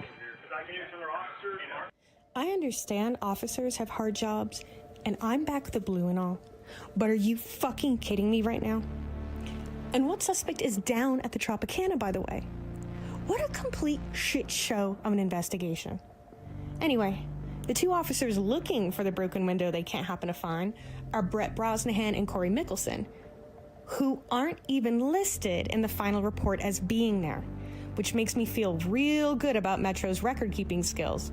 But at least now we know how hard drives can walk off a crime scene, and evidence as important as the door locks get tampered with. The status of that door that was locked in the suite is pretty important, right? Because the reason we're not looking for anyone else is because the door was locked from the inside. Okay, right? Mm-hmm. This is the fulcrum of the entire case. Everything else either opens up to that or closes that. Of course, Lombardo closed it. Mm-hmm. But this is the blunder. In their final report, the status of the deadbolt was extended, which means the door was breached while the door was locked, so therefore the deadbolt's sticking out. Makes sense. In that first preliminary report, same photograph of the door and the lock, the deadbolt is in. Was it locked? Was it open? There's a huge issue here whether Paddock's deadbolt was locked from the inside or not, since LVPD managed to post pictures of it unlocked in the preliminary and locked in the final report. Considering Lombardo's entire "we don't have to investigate anything further" case of Paddock being the lone shooter rested solely on him barricading himself inside his room, this was a very important and suspicious detail to screw up. Now's probably a good time to mention that many LVPD officers working that night were forced to sign non-disclosure agreements, barring them from ever talking about what happened. Why? Does that sound like Lombardo is running an honest, transparent investigation with nothing to hide? As much as it seems that I'm bashing LVPD's handling of the case, it's really Sheriff Lombardo who is to blame here, as he handicapped his men from telling the truth and solving the crime from the get-go. Your job, Sheriff Lombardo, is to serve and protect the people of Vegas, not cover it for the FBI, who clearly screwed up here somewhere or orchestrated it all together, as it's been discovered they like to do. It is remarkable what we still don't know about what actually took place that day. Until this Monday night, for example, when it was reported by Revolver News, we had no idea that at least 20 organizers and participants in the events at the Capitol have not been indicted, despite the nationwide dragnet for people who were there. This is interesting. The government knows exactly who these people are, but has refused to charge them with crimes. Why is that? Well, because it seems like they may have had some connection to the government. Some of the people who broke into the Capitol, committed crimes while inside, and encouraged others to do the same appear to have been in contact with the FBI before the event. Let that sink in for a moment. The events of January 6th that you keep hearing about endlessly, events that Democrats in Congress describe as an act of war carried out by white supremacists, as dangerous and historically significant as Pearl Harbor and 9/11. Those events, apparently, were at least in part organized and carried out in secret by people connected to federal law enforcement. Also going on at 11:20 as Paddock is being found dead, a woman calls 911 after hearing a single gunshot inside the Miracle Miles shop at Planet Hollywood. She claims others there heard multiple. Other witnesses also start calling in about hearing shots there, two of which specifically mention that they heard them at Blondie's bar. At 11:21, a weird call comes in from a very unemotional woman claiming there were gunmen holding people hostage at Brixie near T-Mobile and 20 people were shot there. Whether it's fake or not, did anyone look into it? Because calling in a fake report to 911 is not only a crime within itself, but some of these more bizarre and random claims might be done as distractions to spread Metro thin that night and later discredit all the corroborated witness claims that would come in. It's in between 11:23 and 11:56 that Metro 5's helicopter footage is redacted and edited out. At 11:23, calls about the shots heard at Bellagio continue to pour in from people who had to run to safety. One call was even from a Bellagio employee who was working at her station near the front entrance when it happened. At 11:26, a man calls 911 with his son on the line to say there are still scattered shots going off at the Tropicana. Remember, EMTs also complained about getting shots fired at them there, so it can't just be chalked up to civilians being scared. Also at 11:26, a man calls from inside the chandelier room in the Cosmo, claiming to have heard gunshots go off there, which was quickly followed by other corroborated witness calls. The Cosmo is next to the Bellagio, and in a later call from security where they deny hearing shots on their own premise, they would deflect and blame the Cosmo as to where people had heard them. But you admit you heard them, right? 11:26 is also when SWAT officers blast their way to the adjoining side room 134, and one of the cops almost shoots somebody.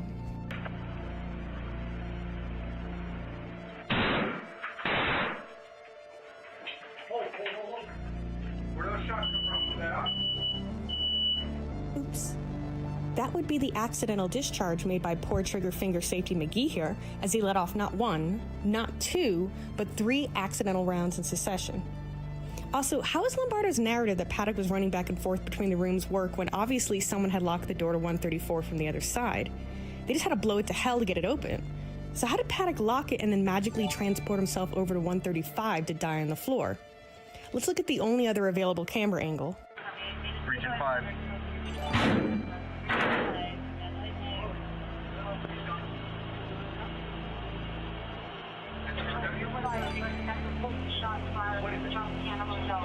Shots fired in Trop. Hold. Everybody hold. Yeah, we still have this closed door right here. All right. Mach, are you staying? I'm staying. All right.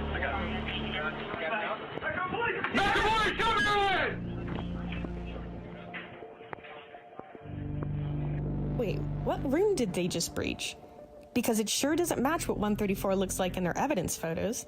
This one's got a shopping bag and TV remotes on the bed. No guns. This is not this. This is not this. Did they just take on a mass shooter without clearing the adjacent rooms of innocent civilians before barging in and shooting accidental holes in the wall? Considering one of the deceitful excuses Lombardo gives as to why officers loiter around for over an hour before going in is that they were clearing rooms nearby when obviously that's not true. The other excuse Lombardo gives as to why the breach took so long was that he was waiting for SWAT. I don't know if you noticed here, but this is not a SWAT team. It's 1 SWAT officer, 2 K-9 units, and a bunch of regular patrol officers. And good on them for going in. But where's the rest of the 40-plus man SWAT team and all their gear? What were they doing that night? They're not anywhere. At 11:29, an officer pulls one possible suspect out of a trash can. Okay, why was the guy in a trash can? Was he hiding from shots? Did he see something? At 11:30, a CVS employee near Bellagio reports hearing multiple shots and people running. At the same time, a woman calls to say her and her wife are hiding from gunshots at the Bellagio. She claims she heard about 4 to 5, which corroborates with all the other witness statements from that incident. Then a man calls 911 to say he heard a single gunshot and saw people running at Excalibur now, followed by the first of many calls from people hearing gunshots and running from a shooter on the Paris casino floor, which is corroborated over the scanner by a female officer at the scene.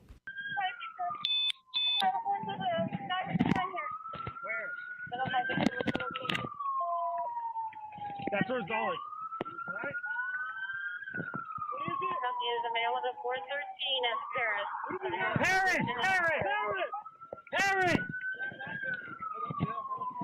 Hold on. Harris! So, Harris, 444 Barrett. Harris. Fuck. No, this channel is South Central that we do have 1 suspect down in custody for SWAT. At 11:31, an officer takes 3 suspects into custody, including 2 women with possible weapons. Okay, what happened with that? 11:32 is when that guy calls about hearing broken glass come down outside his window, and where a woman staying on Paddock's floor calls in worried about a fire because there's smoke coming in from underneath her door.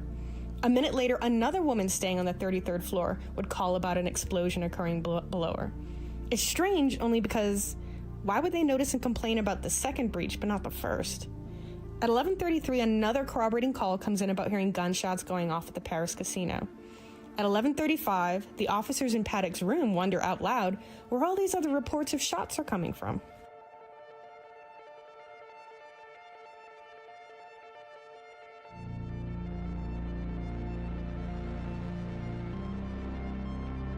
Oh, he looks like he's been dead a while, you say? And you're wondering what all these other shots are that people are calling in about? Me too. It's also at 11:35 that Metro hovers over the Tropicana a little bit and then flies away up north? What? What could possibly be more pressing than what's going on in Vegas right now? 11:31, 11:32. He's going to spend a minute or two there, and then he's going to head north to the North Las Vegas Summerlin area, presumably on another assignment, although I don't know what other assignment could be possible on a night like this. So there he is again, popped up like right before 11:35. So he spent about 2 minutes there, presumably offloading personnel. I don't know why else he would land, but he makes a brief stop over Tropicana and then heads north. I zoomed out here so you can see he heads north. He ends up over near the Summerlin area of Las Vegas. It's also at 11:35 that someone sees a man with a gun go into the bathroom at Luxor. Number 18, I have security talking to me right now. They stated that a person saw a male with a 413 inside the Luxor male's restroom. At 11:36, a report comes in about 5 suspects with machine guns, all in black, close to the Stratosphere at the Girl Collection. 2 minutes later, over the Enterprise police scanner, dispatch would put out an officer warning about 5 snipers on the east side of the venue and a team headed there with rifles. I have no idea if they're talking about the same 5 individuals because that's literally all that exists publicly about it. So what the hell was that about? And don't tell me a strip club doesn't have cameras in their parking lot. At 11:37, a German tourist hiding in the laundry room calls 911 to report the shootout at Bellagio. Also at 11:37, a man calls 911 who's huddled with about 100 other people in a break room at Planet Hollywood to report hearing gunshots there. When people know someone else right next to them is calling 911, they generally don't also call to say the same thing. So just imagine how many witnesses beyond all these calls there really are. At 11:40, Metro had a man call 911 to report a deceased woman in the parking lot near the Catholic Church. As I've mentioned, there were several fatalities that occurred outside of the venue that the LVPD never released bullet forensics for, and which prevents us from knowing if these victims were hit from any of the crossfire shots that people heard coming from the east side near Gate 7 or northeast at Tropicana. Either they have the forensic reports and need to be forced to release them, or everyone involved from top to bottom needs to be fired and replaced for not doing their job. It's also at this time a call comes in about a man with a rifle that everyone keeps seeing get out of a white pickup truck at Bellagio.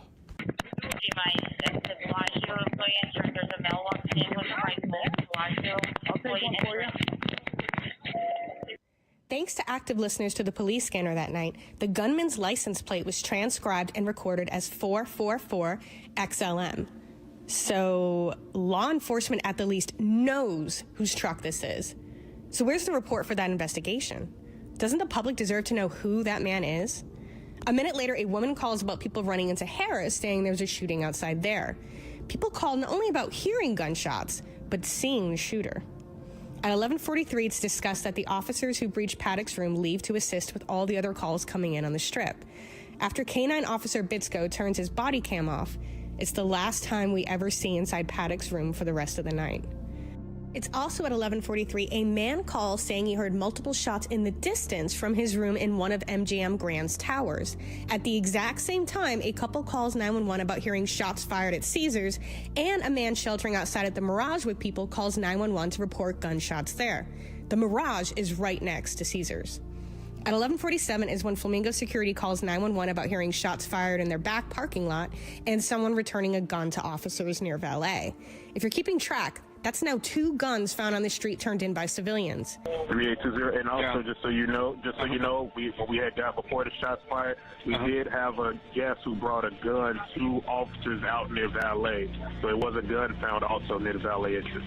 Oh, near the Valet entrance, excellent. Either they should trace back to someone and garner an explanation, or these didn't trace back to anyone on purpose because they were meant to cause distractions and be thrown away. It's also at this time that a man calls 911 about hearing shots and having to hit the deck 30 to 40 minutes ago at Bellagio. The 911 operator confirms to the man that there have been multiple reports of shootings in that area.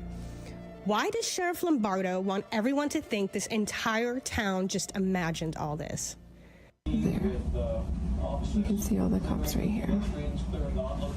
But earlier, there was people running down the street. Everyone was just running right here. And they said something about shooting at Bellagio, but I haven't heard anything on the news yet. All the cops were over there. And all these people running down the street and running across this bridge with their hands up in the air. There's a SWAT team going across the mark, got some pictures in the camera. And then all these people were just running down the street. It seems to have calmed down a lot right here. Now everyone's back down to the end. Because I think that's where they took the shooter down. Because something is going on right there too. That's the Bellagio. I hope they shot those fucking assholes. At 11:58, Metro finally tweets out almost 2 hours after the first shots were fired that one suspect is down, but not to go to the Strip. Thanks. It's also at this time officers find Mary Lou Danley's credit card in the room. Wait, she left the country without her credit card? That's a little bit more than just letting someone use your comps, but okay. It's also at 11:58 that it gets very interesting. Over an hour and a half after shooting ceased at the festival, 2 separate volleys of automatic gunfire are not only heard by everyone in the Bellagio area, it's also picked up by at least 9 different police comms. We are not.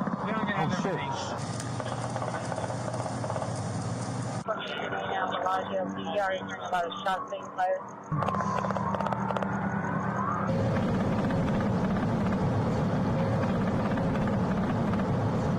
We're getting a 415A now, Bellagio, PDR is hearing a lot of shots being fired.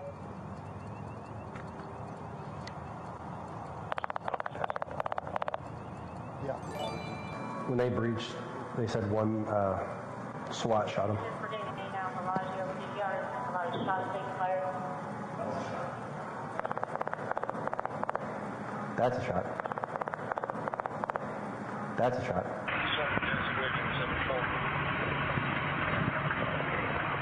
What was that? Is that what it was? Oh, right here. Go. Oh, shit. That's a machine gun.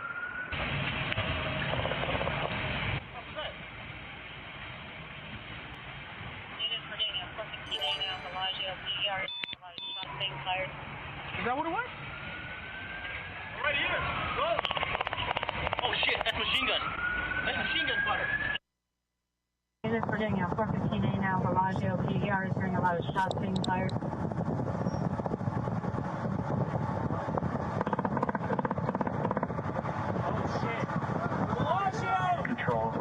Keep in mind, there are still multiple reports of people seeing a gunman at the Bellagio at this time.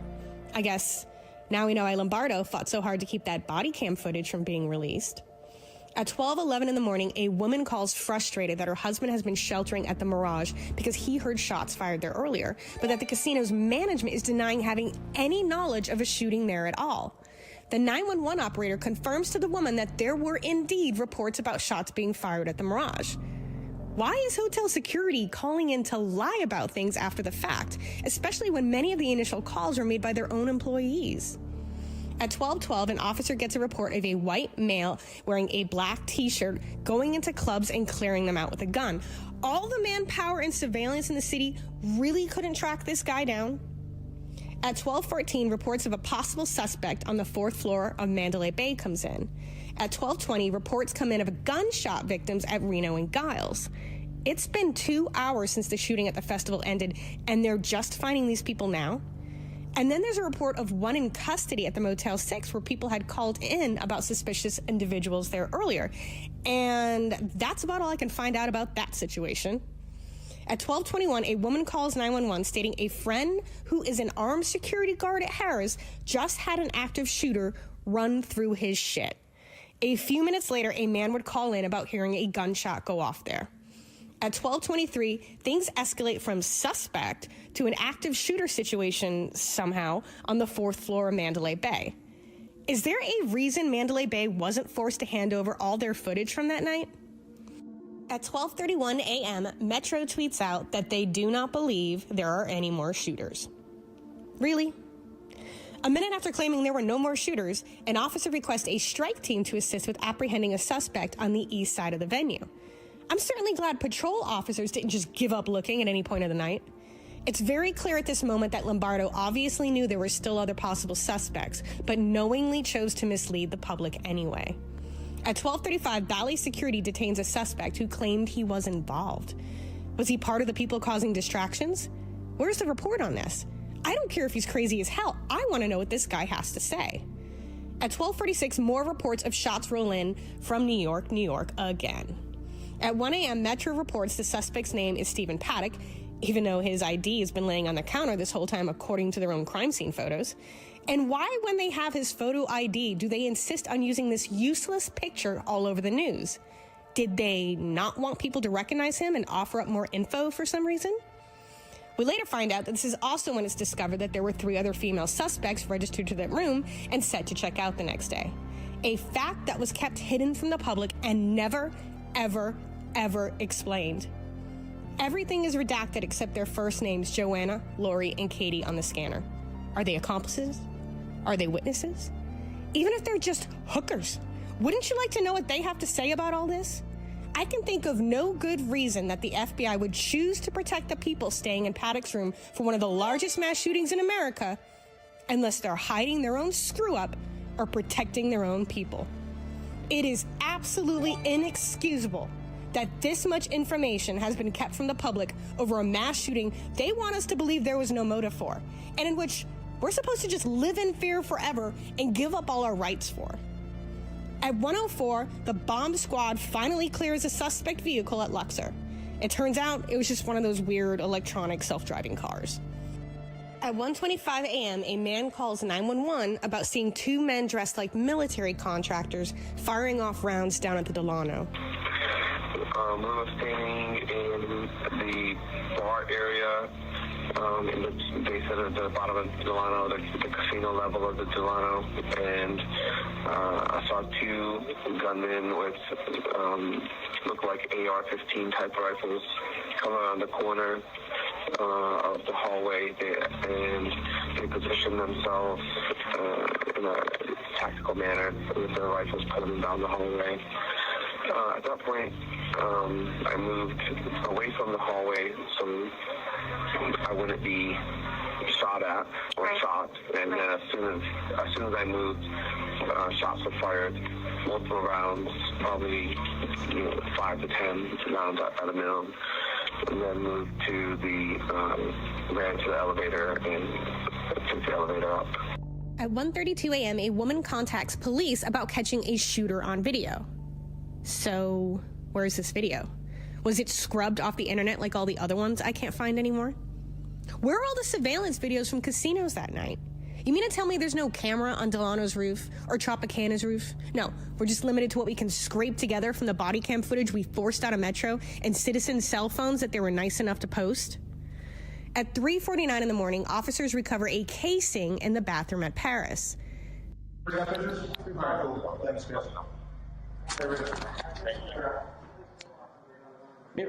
to go up?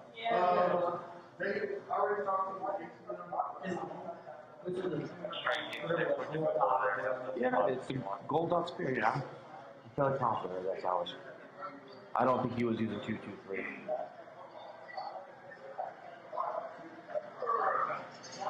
the first, make sure you check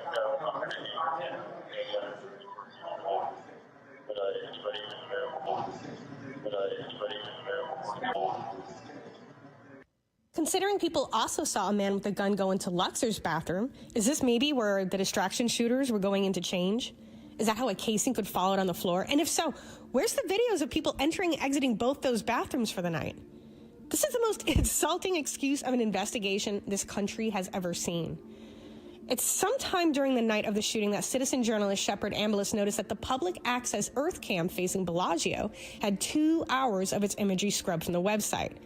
It was later replaced with imagery that, of course, showed nothing.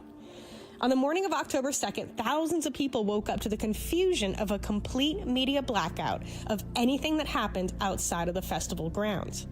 By midday, authorities quickly announced Paddock as the only shooter and never, ever explained anything further beyond that. Because I've talked to everyone that was in our group. There was about, 8 of us at that time. And I've also talked to other friends of mine that were there that I didn't know was there until recently.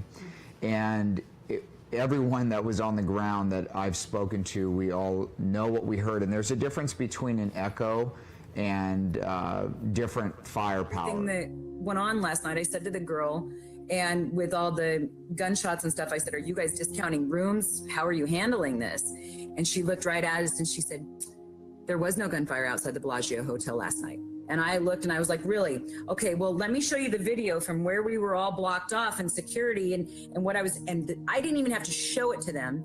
She said, hold on one moment, ma'am, walks in the back, comes back out, slides our receipt over and says, here you go, you guys have a good day.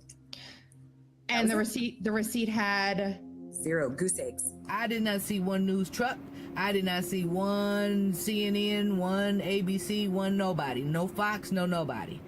Okay?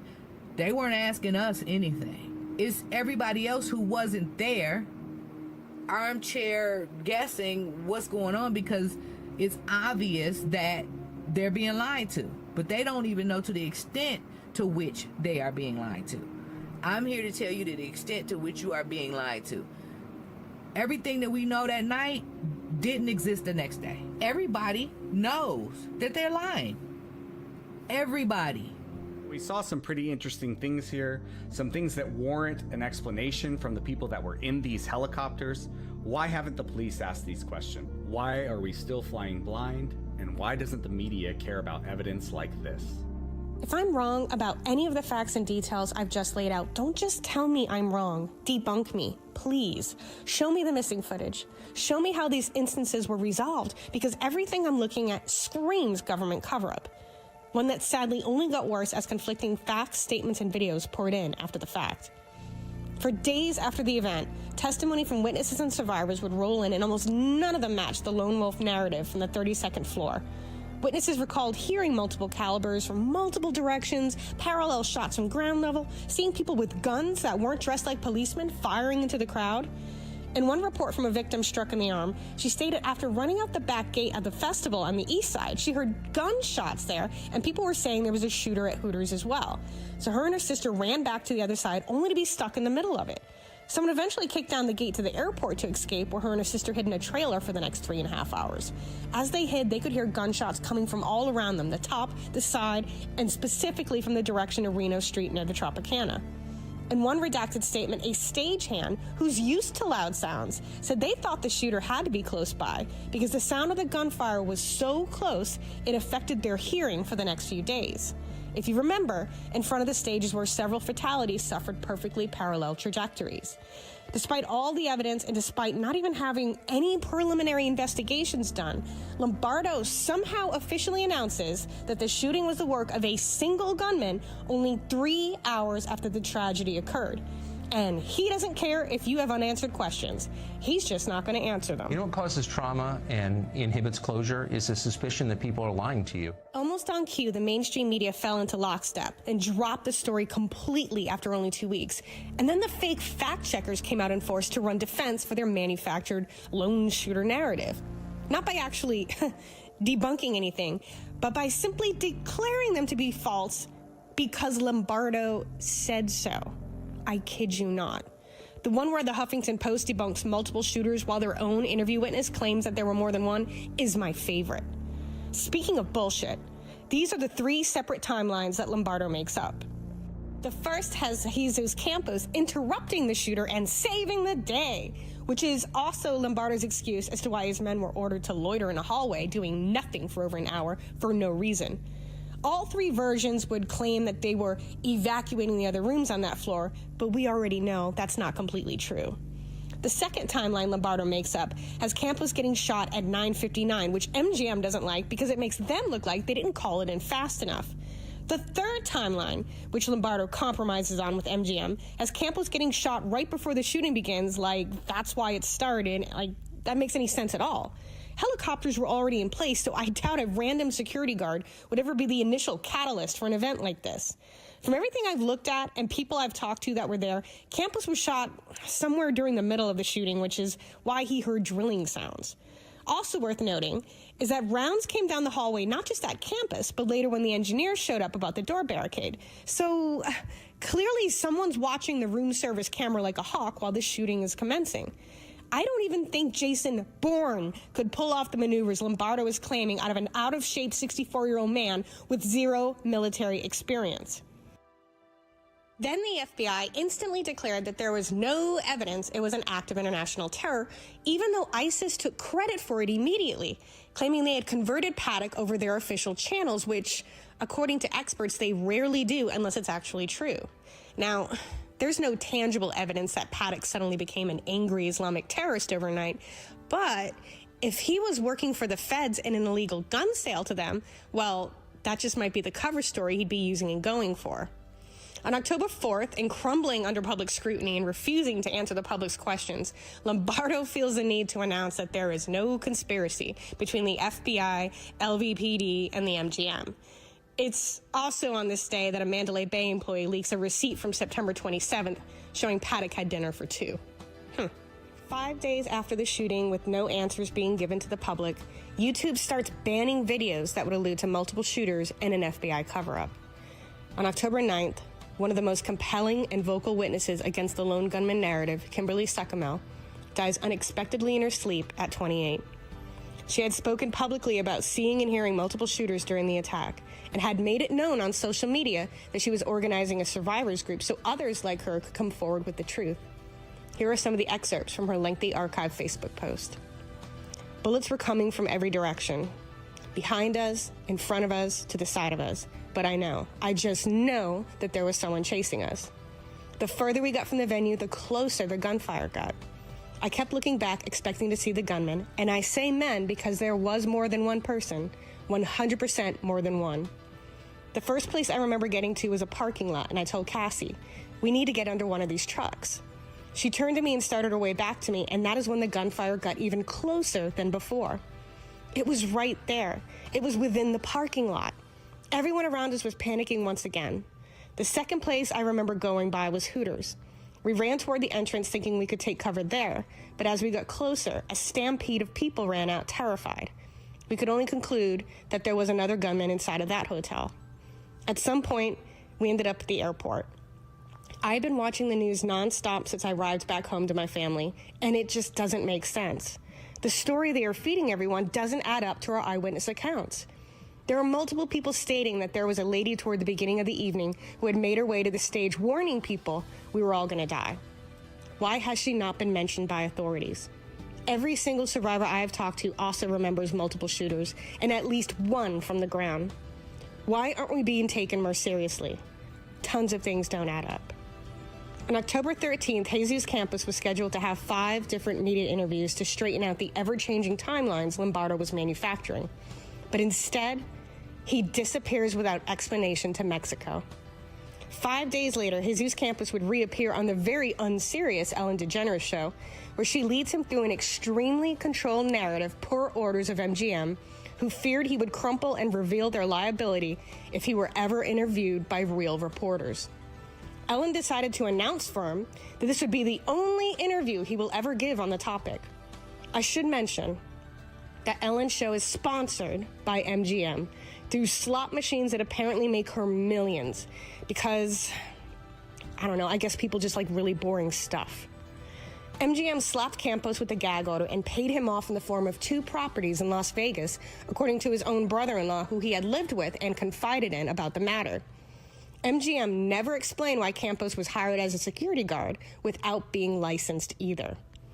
Odd, considering they would be sued over their own lack of security. On October 11th, Paddock's home was burglarized, even though it should have been guarded.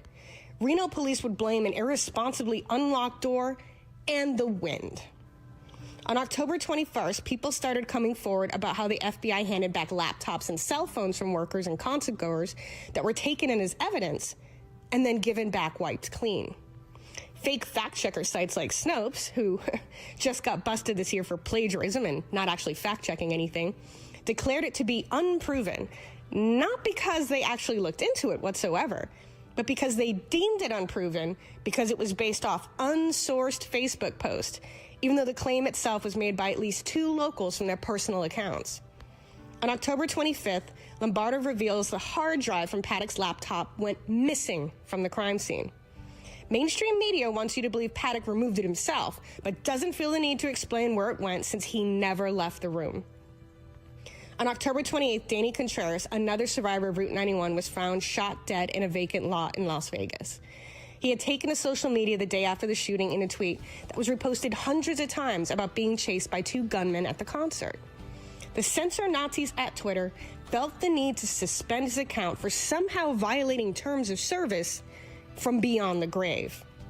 While Danny, Kimberly, and other Route 91 survivor passings after the incident could be chalked up to suspicious dark coincidences, it's enough to make people fear speaking out about whatever they saw and heard that night. On October 31st, Sheriff Lombardo finally admits an officer fired his weapon that night at the crime scene an entire month after it happened. On November 11th, Newsweek comes out with an insanely fabricated story claiming the non-political Paddock was a Trump supporter, based off Sheriff Lombardo claiming he was, because Trump was good for the economy and the stock market, and thus Paddock must have liked him? Solid journalism there. Now, since Newsweek has felt the need to fact-check me personally in the past over things they admit in the article I was right about, let me fact-check them. If Paddock was really a Trump supporter, why would he shoot up a country concert full of them? Feels more like Lombardo was getting pushed in a corner for not doing an honorable investigation and decided to blame the victims as a cause of it instead. Good luck winning that Republican primary after this. On February 1st, 2018, unsealed documents, which also had to be sued for, revealed the FBI was seeking a person of interest for Route 91 that no one had heard about before by the name of Douglas Haig. Supposedly, he sold Paddock ammo he repurposed himself that, the ATF frowns upon, and ended up taking a plea deal. He was sentenced to 13 months in prison for conspiracy to manufacture and sell armor-piercing ammunition without a license. So, the FBI doesn't care about all the other people that were in Paddock's room that night, but they went hard after the guy that sold him bullets that he didn't even use? I'm glad this isn't about gun control or anything, especially considering anti-gun activists went as far as to talk about using Route 91 to repeal the entire Second Amendment.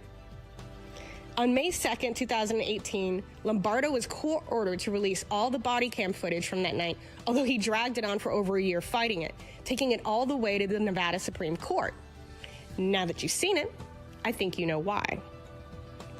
On July 17, 2018, in one of the most unbelievably disgusting moves, MGM sues over 1,000 Route 91 victims, claiming they're not liable and that their security was enough at the time. That explains why employees helped Paddock load up multiple carts of gun cases and staff visited his room 10 times over the weekend and didn't report any of it. In July, MGM Resorts tried to qualify the shooting as an act of terrorism so they would have no liability to any of the survivors or the families of victims because, they're rich elitist shitbags. On August 3rd, 2018, Lombardo releases his final report on Route 91, which answered none of the questions I posed in this video. In fact, I actually think it ended up creating some of them. Despite experts expecting the settlement to reach in the billions, on September 20th, 2020, 3 years later, victims were finally awarded $800 million. MGM never admitted liability, and their insurance covered almost all of it. And from what I've personally heard from some of the victims, most of those funds ended up in the pockets of lawyers instead. Then there's also the issue of the $32 million raised on GoFundMe by Governor Sisolak and Sheriff Lombardo for the victims. Now, I can find articles on how they intended to disperse the money to people, but absolutely nothing showing that it ever was. When confronted about it, Lombardo claimed there was an audit done that apparently no one has ever seen and no one can find, and then goes on to ignore the person that asked. Is there any way that we can audit the money? This is the 1 October ceremony. This isn't a political stance. Sir? This is the 1 October ceremony today. This isn't a political stance here. No, has to do everything with the Mandalay Bay shooting. Yeah, the 1 October funds have been audited. There was a committee. I don't want to talk about that today. When we called the Secretary of State's office to demand they do an investigation, they stated it's actually no one's job in the entire state of Nevada to look into charity fraud. So that's how they've been getting away with all that stuff. Steve Sisolak ultimately used the press Lombardo gave him for the massacre to win his race for governor. One of the first things he did in office was to make a recall against him harder, for which he faced 2 of during COVID, when he decided to grant himself emergency powers to illegally suspend Nevadans' constitutional rights. He went as far as to even use OSHA to shut down events meant to gather signatures against him. He restricted the use of life-saving drugs, claiming they needed to be rationed, while he was actually hoarded by our own jail system here. He got busted for campaign fraud involving a cannabis company for which his friend, the useless Rhino Secretary of State, has yet to investigate or prosecute. Together, they solidified election fraud that she also refuses to investigate, even though she publicly admitted fraud occurred, but not widespread enough for her liking, or whatever that means.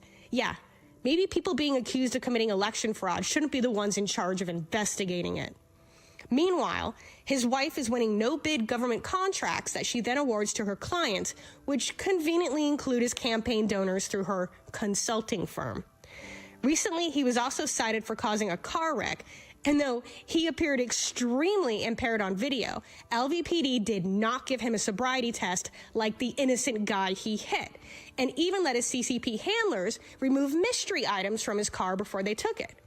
He also sent Nevada schools communist-style fear-mongering propaganda about COVID. He gave away $1 million of our hard-earned tax money in the middle of an economic crisis to someone who's probably not that random for getting the jab.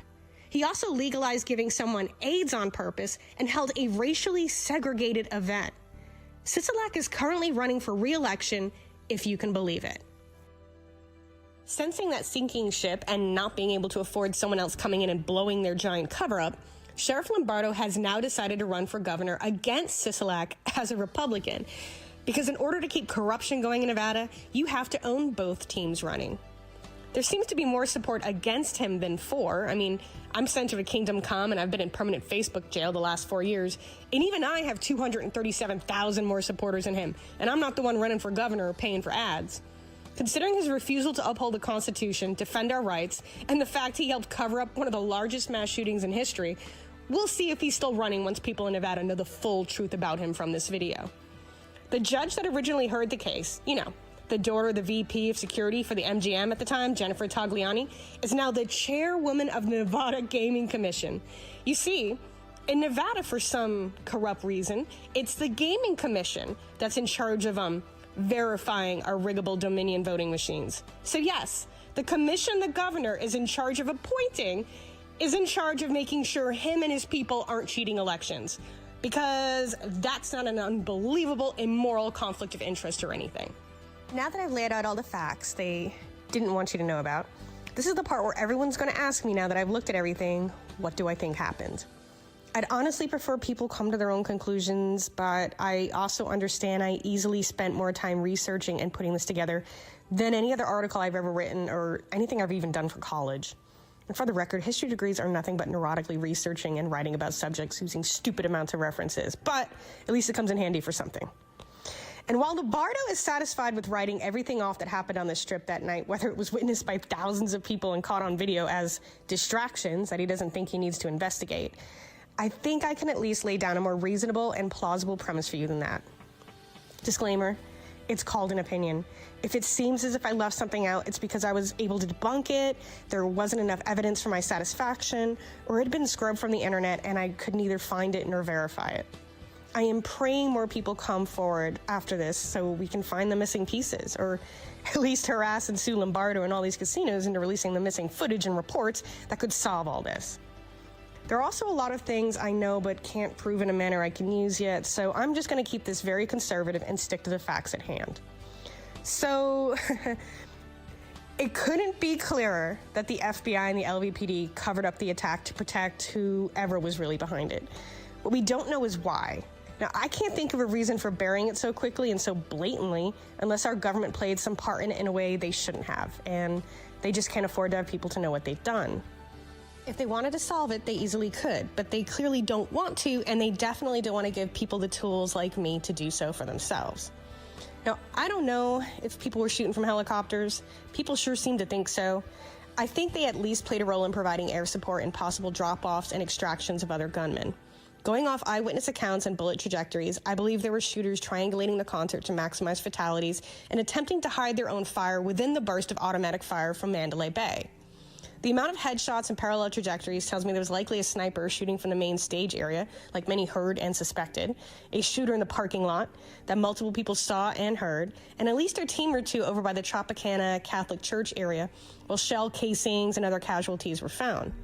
There might have been specific targets in the crowd, or it might have all been a distraction for something else. It really wouldn't be that hard, though, to take off with a casualty or more by pretending to take them to the hospital and then never accounting for the body later. No matter who else was involved or what the other targets and goals could have been, it still leads right back to our government and what they got out of covering up the murder of 58 innocent, hard-working American and Canadian patriots. And historically, that reason has always been to push a war, which in this case they denied foreign terrorism, so it can't be that. Or it's the Saudis again, which our government keeps protecting, and that's a whole other story. Or use it in the hopes that people will willingly forfeit their constitutional rights in the name of public safety, which has been used a lot these last few years. When Australia's Port Arthur shooting killed 35, their country ended up using it for a gun grab. Obama ominously praised the Australian people for giving up their gun rights and, quote-unquote, when Australia had a mass killing, it was so shocking the entire country said, well, we're going to have to completely change our gun laws. Something I'm glad patriots didn't consider bowing down to, and something Australians might be regretting at this point. I think Paddock's real gig was more than likely selling illegal firearms either for himself or the feds, and then laundering the money through gambling, which Ann Coulter hit on the head by pointing out how ridiculous the media was, proclaiming that in the lone world of video poker, Paddock made millions. Illegal gun trading is the only thing that explains why he bought guns separate from his personal collection and showcased them in an upscale, albeit garishly decorated Las Vegas suite. His last real job was decades ago as an accountant for Lockheed Martin, one of the largest military-industrial complex and government contractors out there. His complete lack of an online presence also makes him lean toward being some kind of federal spook. The explosive targets they found in his car are the same ones I use in discount pumpkins and watermelons or whatever to make things go boom in the desert, which would also make sense if he was planning on demonstrating them for a large gun sale. If his plan was to murder as many people at a concert across the street for absolutely no reason, then why wouldn't he have scopes mounted on all the guns the FBI claimed were used? They all had bump stocks because that was really important for whoever apparently set up the sale, but only half had scopes? He's worth over $1 million, and we're supposed to believe he wouldn't spend a little extra to go all out on his big moment? He also paid his taxes on his gambling wins before this happened, because that's what someone does right before they go down in a blaze of glory, especially if they're an anti-government nut like the leftist rags tried to push. I love how The Guardian considers Paddock far right, based off a conversation I guarantee you never happened with strangers about Ruby Ridge, Waco, and FEMA being used to push the New World Order, which he wouldn't be wrong about if he did. But according to them, not trusting the government is a right-wing thing. Yeah, no. Most people don't trust the government these days, and probably a whole lot less after this year. I think whatever gun deal he was doing went sideways with whoever was in that room. He got popped somewhere along the line to be the patsy, I don't know, probably when they heard that .345 lone gunshot and the door lock started to get messed with. And then whoever was shooting in the room could have just escaped out of the hotel with all the other guests during the hour officers were loitering in a stairwell. Even the lone SWAT officer was wondering if the shooter was still in the room because they had taken so long to get there. The fact FBI brass instructed agents not to investigate that Aussie or the 3 women in Paddock's room tells me that they were probably working for them in one form or another. We know Brian Hards was a weirdo lefty, so Mowing down conservatives at a country music concert so the feds can push gun control is well within the realm of possibility. But it doesn't explain the 4 helicopters or that whole cover-up. That implies a much larger operation was going on. The fact helicopters turned off their transponders before the shooting tells me they absolutely played a part in it. And I think it was Metro's incoming helicopter that ended the timing of the shooting and not Paddock just deciding to quit for no reason. One of the closest people in a video I've already showed you saw 2 people in that room. Right there, 2 shooters, right there in that room. I think we all know, beyond a doubt, that there were others in that room. And if you really want to have some fun, ask Lombardo if they DNA tested the dildo I know they found. I think certain individuals were tasked with causing distractions across the strip to spread Metro thin. And as long as they didn't hit anyone too far away from the festival, the powers that be could simply deny it ever happened, which apparently they can do. There also seems to be a pattern of distractions leading them up north and away from the airport to the south, where someone might spot all these planecopters and suspects running around, whatever the hell else was going on that night at McCarran. And yes, there really is a secret airline close to the fuel tanks they might have tried to blow up that flies military VIP personnel to the base at Area 51. It is not just a conspiracy. And yes, Saudi royals do own the top floors of Mandalay Bay, and were very likely another high-level target, considering the arrest of deep state Saudi royals occurred just 1 month later. Oh, and look who ended up buying them out. Yay! Conspiracy bingo card complete. The infamous footage of a tactical team going through the Tropicana has nothing to do with the Saudi prince, by the way. That's actually LVPD confiscating the security footage from the Tropicana and taking it away. Specifically, they wanted the high-def footage that overlooked the venue and into Paddock's room. Gee, what do you think they wanted that all for themselves for? I'm hoping a revival of public interest can harass the answers out of the corrupt Nevada government, since national attention and embarrassment is the only thing these fragile ego cowards care about. The fact this entire thing was politicized by government officials into pushing even more gun control is a more believable motive and narrative than no motive at all and none of the facts making sense. Less than a day later, they were pulling pro-Second Amendment bills and pushing for gun control, including the usual sellout, gutless rhinos in the GOP. I think they made a mistake in heavily underestimating the weapons savviness of a country music crowd that were quick to recognize that this was not one person. Hence, they were forced to bury the story instead of shamelessly pumping it out, as the news usually does with tragedies like this. I believe the CEOs of the hotel buried what happened because it was bad for tourism and thus bad for their own bank accounts. It doesn't hurt that MGM owned and controlled most of them to boot. Also doesn't hurt that MGM's CEO had the psychic foresight to dump his stock like he knew it was going to happen. Then they ordered the local and mainstream media to stop reporting on the incident, while social media actively censored alternative narratives and fake fact-checkers denied anything else ever happened because that's what fake fact-checkers do. They police opinions that could expose the people paying them. Alternative news sources and investigative journalists